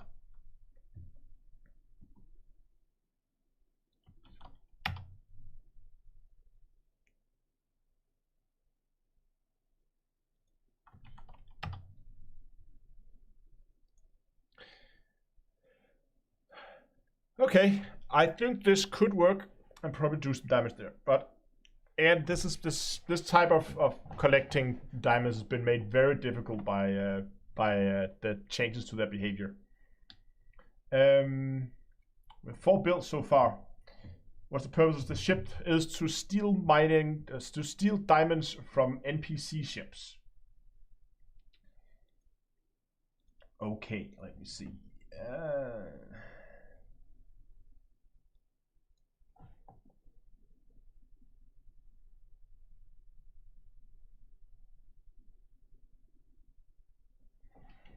Actually, you know what? We have about. Can we do a quick one? Can we get a quick suggestion from chat? Because I promised I will also do some take some suggestions in from chat. Dragon asking about manifest scanner. The manifest scanner is up here. So can we come up with a silly build?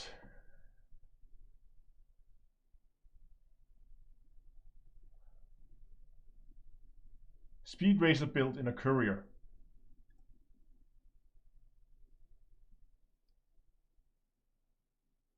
Chieftain combat build, Federal assault, exploration build, exploration Sidewinder. The Sidewinder it's more capable than most people give it credit for.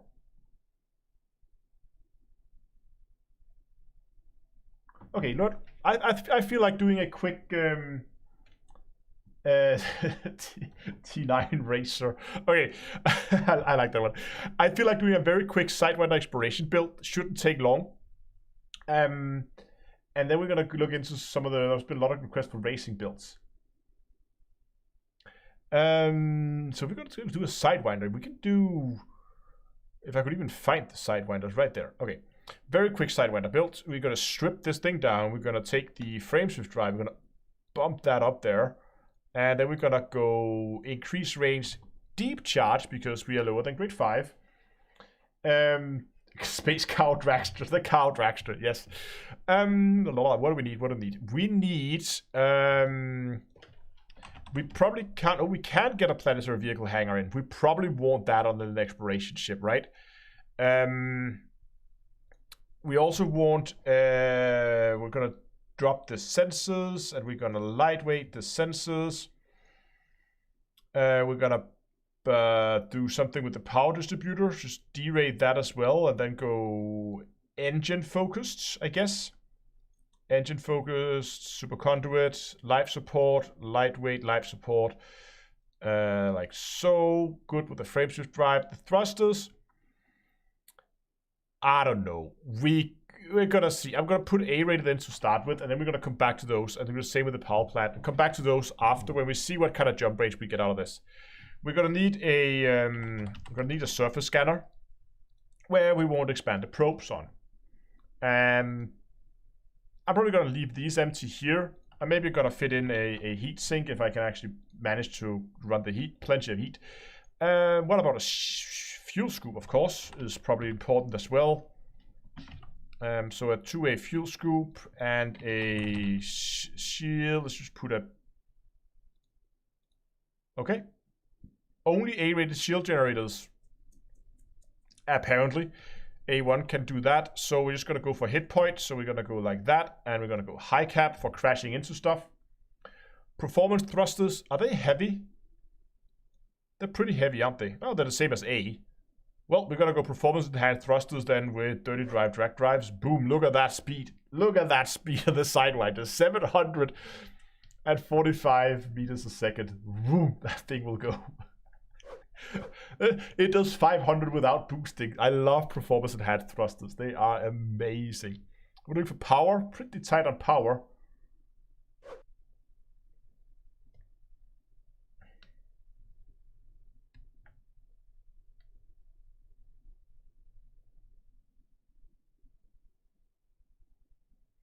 Don't we want, oh, do we want drive distributor maybe?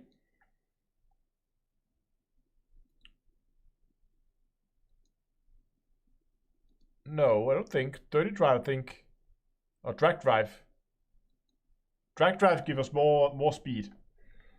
I think you're right, Donglor. We need a AFMU, automate fields maintenance unit. Boom. Now our power plant is in trouble. So we're gonna go, oh, we're gonna go armored or we're gonna go oversized. Let's put an oversized on. Nope, not enough. Okay, let's just start with oversized 5, then we can always come back and tune that down. We have an SRV here. We have, yeah, we're gonna come back and we're gonna figure out what we're gonna do with the power plant later.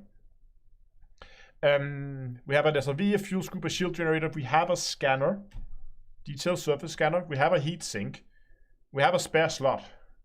Yeah, we can turn off the FMU, so but we need the actual power to run it. But I guess we could turn off like FSDs or something. So like pop that off, and same with the cargo hatch, turn that off. And we don't need to run the planetary vehicle hangar either. We just need enough power to actually turn it on.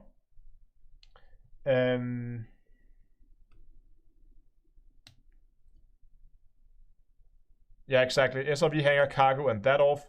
Life support. We want all of this. Sensors, fuel scoop, shield generator. Probably want that as well. Heat sink and the thrusters. Yeah.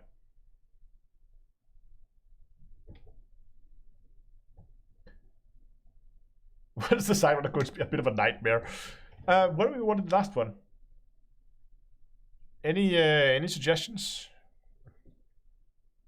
Cargo rack makes no sense because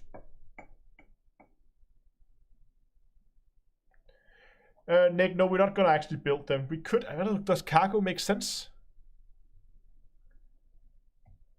I mean, what is our jump range right now? Not terribly good. What about a small FSD booster? Like for that extra 4 light years of jump range. I mean, it's like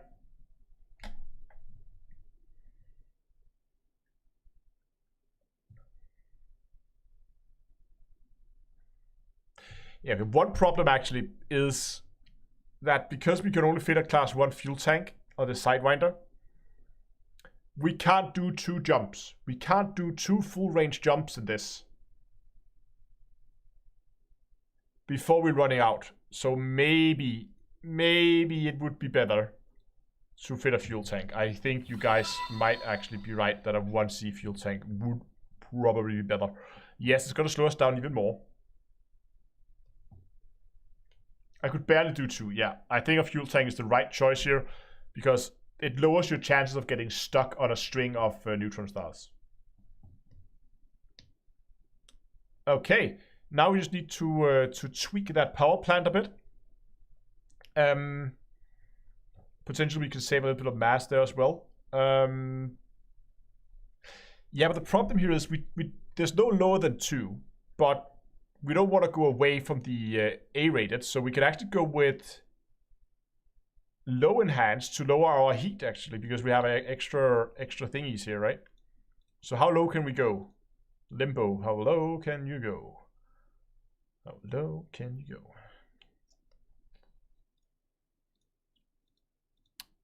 Can we go 4? 4 is okay. I think 5 is stretching it. Yes, 5 and everything blows up. Okay. So low emission 4 thermal spread gives you a pretty good efficient power plant.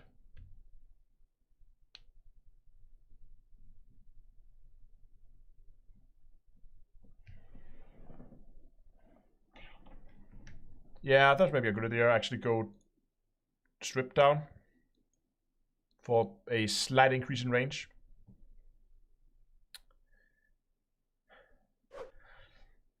So now the problem is, let's say we need, what is the most power-hungry module we've turned off here?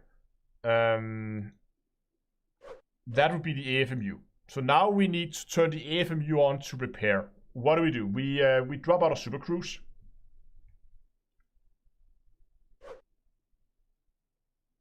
Wait, low emission has more mass? Ooh, it does. Oh, well, then I guess we gotta go with over. We don't want armor, that has more mass as well. We gotta go overcharge 1 thermal spread.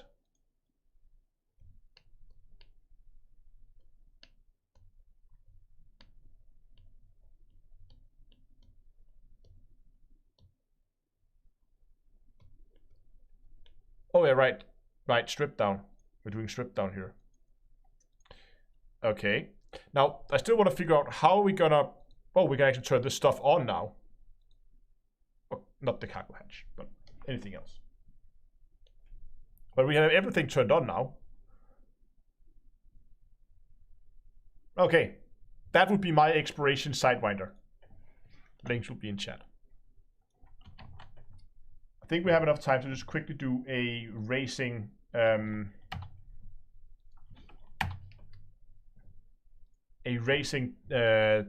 type 9.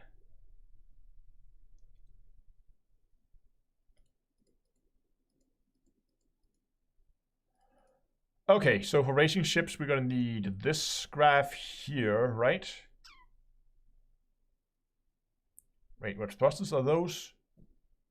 They do have a minimum mass.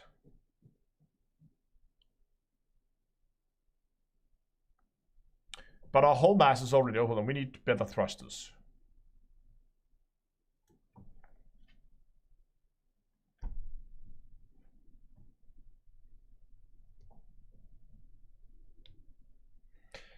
Let's do a racing type 9. How quickly can we... So here we can actually see it. Now we can actually see it a little bit more clearer. We have that drop off there. You can see it flattens out here. If I can zoom this in a bit. Here, maybe you can see it now. You can see how it's flat and then it begins to drop off. You can see in here our speed, even though the mass changed, our speed doesn't change. It's at the maximum. That's because what our goal is, zoom out a bit again here. Our goal is to hit below that minimum mass. But again, speeding ships are just like put nothing in the internals. And we're just going to begin to strip this thing down as much as we can. So basically just go life support and lightweight it. Sensors and lightweight it.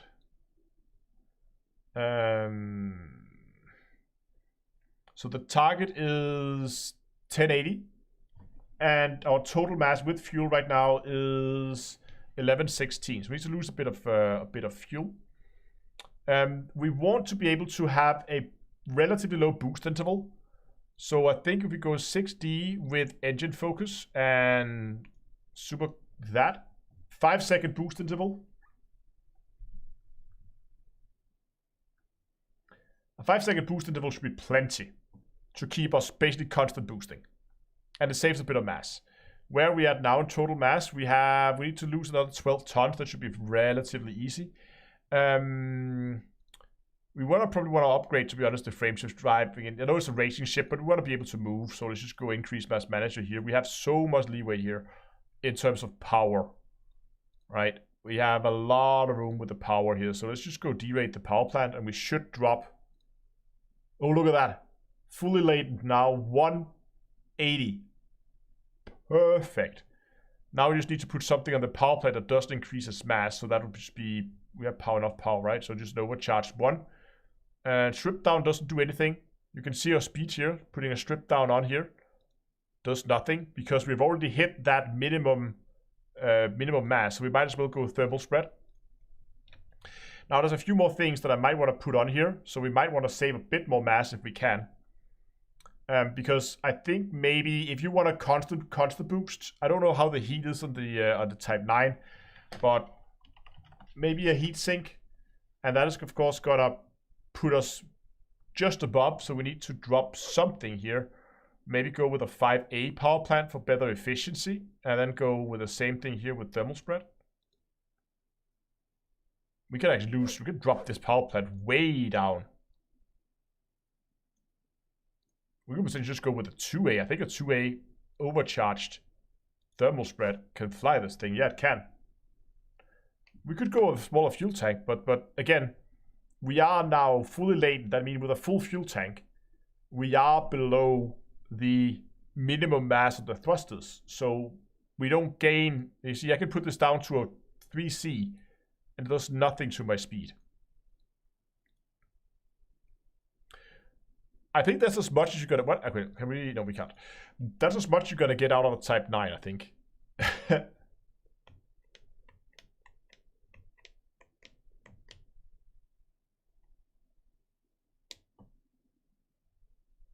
Anything else we would need? Yeah, okay. If you guys want a very quick introduction to thrusters,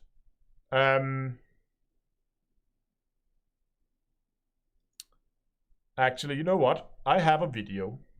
Let me just find this video for you guys. Let's go back to that build because I wanted to post the link.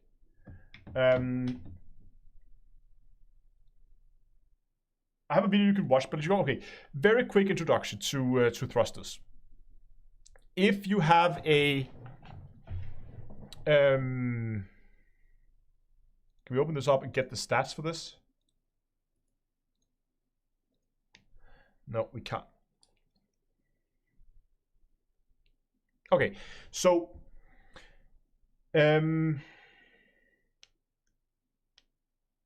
if you have a module, all the modules that has optimal mass, optimal or minimum, maximum, optimal mass on multipliers, what happens is if you have a mass that is at the minimum mass or lower, then you are getting the maximum multiplier. And you remember before we were looking at the Anaconda? So look at this. Here we have, let's actually do a practical example. This is fun. Let's do a little example here. We're going to do an Anaconda, and we're going to strip this thing down. Get rid of all this. Put some good thrusters on. 180. Can we get this below 180? We already are. Okay.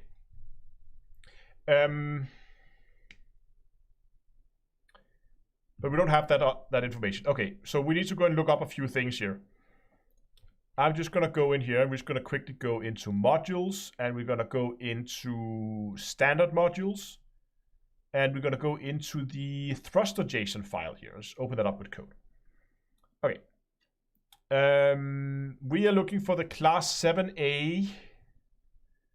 Here we go. 7.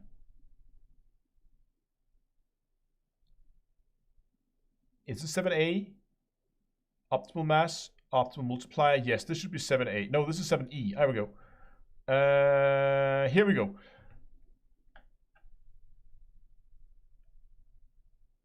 So, if you have a 7A thruster, as we can see here, you can see here we have the minimum mass. And if you have the minimum mass, you get the maximum multiplier, which is 1.16. Okay. Our current Anaconda here, as it's sitting right now, is sitting at less than the minimum mass. That means that we are now locked into the maximum multiplier, which is 116. So if we go in here and we look at the speed, and we go over here, sorry, we go to the Anaconda, and we look at the base speed. The base speed of the Anaconda is 180. So if I go 180, I should just get something that's a little bigger, easy for you guys to read. Here we go. This is easier to read. So if we have 180 and we multiply that by 1.16, which is the optimal multiplier, right? We get 208. What's our speed? It's 209 because, of course, it rounded that up to 209. We can do the same thing. Go into the Anaconda. Look at the boot speed. Base boot speed is 240. We know our multiplier is 116, so we're going to do this again. Delete all this. Come on. Clear. There we go. What did I say again? 240. So 240 times 116 is 278. So that's how that's how the different multipliers work. If we then did the opposite, let's find something else what's heavy, like hull reinforcement. Hull reinforcements are heavy. Can we make this like really, really heavy? Like E-rate everything. E-rate, everything is E-rated. I want to get this up to, where's the maximum mass? We need to get it over 3,000 tons.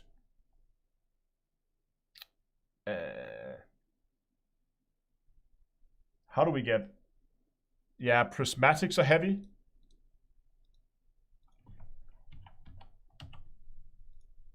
Prismatics are really heavy. Collectors, yeah, collectors is a good choice here, I think. Boom, boom, boom. They're also blazingly heavy. How about just straight up cargo, actually? This is the same, okay. Because we can go here and we can turn that cargo hold up. How heavy are we now? Are we getting up there? No, we're not. We're not even close. We need to get... Okay, I don't think we can get all the way up there. But we can potentially try to hit the optimal here if we wanted to. Actually, you know what? Let's just do a full cargo build for the rest there. And just put that cargo slider up there. Does that give me any getting close to the optimal? No, we're still not at the optimal. Okay. If we were able to hit the optimal multiplier, the optimal mass, then we would get the optimal multiplier. So if we go back here, so if we were hitting the optimal mass at 2160, we will get a multiplier of 1, right? Optimal multiplier of 1, yes. And if we hit the maximum mass, where's maximum mass? Maximum mass here at 3,240, then we would get the minimum multiplier of only 0.96. Right? And of course, if you go over the maximum mass, then you can't fly it. Essentially. So that, I mean, and that's why you can see if I go down to the thrusters here, the 6 is not gonna work because the maximum mass is 1440. And you can see we're more than 1440. But if I begin to remove some stuff, boom, we are lower than 1440 and the ship will fly. So that is how optimal and all that, the multipliers work. It's not as complicated as it seems. Like how it goes in between, I'm not 100% sure about, but... Wait, my YouTube chat just died. What happened? YouTube chat, come back. It said chat disconnected. Please wait while I try to reconnect. No, give me YouTube chat. Did the stream die on YouTube? Dongle, if you can hear the stream, can you ping me on Discord? It says excellent.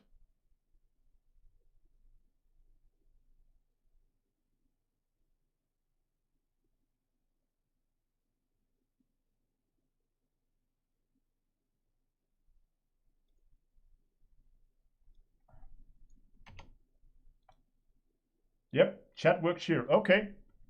I just lost access to YouTube. I can't see chat. Stream is fine. Okay. I lost YouTube chat. I can't refresh. I'm just trying to go to the front page of YouTube. Okay, that worked. Well, give me just a second to get the chat back then. I told you YouTube has been finicky tonight. It's been acting up all night. If I go in here and I go to my live streaming section,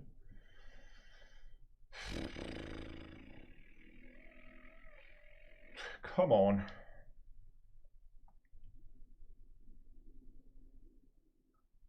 Come on, YouTube. Wow, this takes a while. Manage, yes. And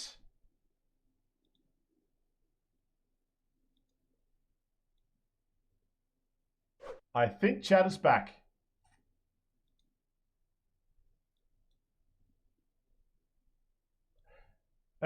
Yes, chat is back. Nice. TMK asks, is it the same with the multiplier on the shields? Exactly the same mechanics. Mechanics is exactly the same for shields. Where we can do the same thing here. Oh, is the shield slightly different? I think it's almost the same at least. Let's just go and check. Where are shields? Shields are not standard modules. Shields are internal modules. Biweave shields. Let's just get normal shields. Shield generator. Open with code. So let's just go ahead and let's pick a class whatever. Something A rated again. Here we go. Class 2A shield. You can see, and once again, you have, it's actually the same. You have maximum multipliers, minimum and optimal multipliers. So it's exactly the same. But yes, that's a good point that for shields, it's whole mass. Yes, John, 1 megajoule is 1 hit point. But yes, that's right. For shields are only whole mass. So if we went on here and we put on a shield generator, we can see here now, let's take one that has slightly less of an optimal mass, like this one, for instance. You can see here now we are less than, we are over the maximum. Right, no, right, because we're only going whole mass. You can see here, the whole mass of the Anaconda is, yes, the whole mass of the Anaconda is 400 tons, and the minimum is not shown here, but we can look up the 6A. Let's just quickly find the 6A here in our shield. Just go up a bit. 6A, here we go. So the minimum mass is for a 6A is 270. What is it for a 7A?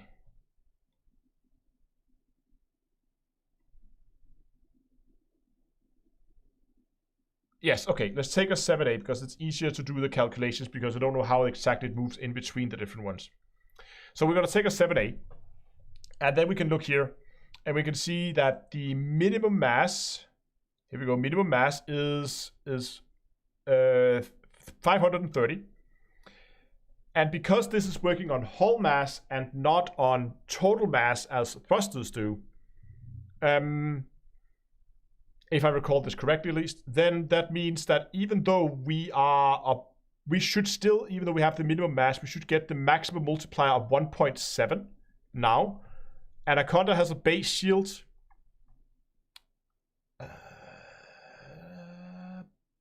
Where's shields? Base shield strength of 350. So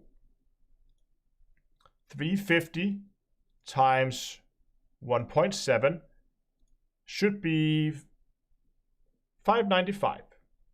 How much shield hit points do we have? We have 595. I can't remember frameshift drives. I think frameshift drives are also, yeah, of course, they're also working on total mass. But shields are different. They only work on whole mass. Don't ask me why. That's the way it is.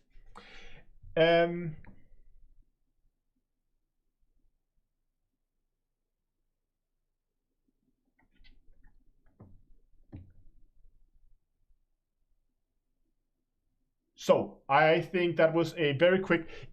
By the way, if you're more interested in the mechanics behind shield and how those works, head over to the Commander's Toolbox, because over here, okay, maybe it's just my internet that's weird tonight. Wait, is that down? No, okay, it's just really slow tonight. What's going on? If you go in here to guides, you will see there is a shield mechanics guide over here on the Commander's Toolbox. And here I go over everything we just talked about in a lot of detail. You can see I have made examples where we take different ships and we calculate shield hit points. I talk about how shield boosters are affecting how they stack with the shield generator. and also how Guardian Shield Reinforcement Packs stack and how they relate to shield boosters and the bonuses from those, or will not relate to. And we go over all the math behind shield resistances, again with examples, and we go over the shield generation effects, all that good stuff. And everything is also condensed if you want to. Here you can find a link for a video. So if you're interested in that, you can go and you can watch this in video form as well. That might be more like easy to consume for some of you guys. And you can see here in this example again in the video, I have again running examples, we're running all the calculations, some nice spreadsheets in there as well. So yeah. How did I derive those equations? Very, very slowly is the right answer for that. Basically trial and error. I got a lot of hints from some very old forum posts, but other than that, it was just me sitting and saying, okay, I know that like for the minimum mass, it must be the maximum multiplier, and I know that for the optimal, it's optimal, and for the maximum, it's minimum. So I know those 3 points. And if I can fit a curve to those 3 points, then I know I'm pretty close. And that's how I ended up deriving most of this. A lot of it, again, I got from some forum posts where they talked about it way back in the early days of Elite, where some of the guys who actually coded it, they explained some of it. But a lot of it I had to derive myself as well.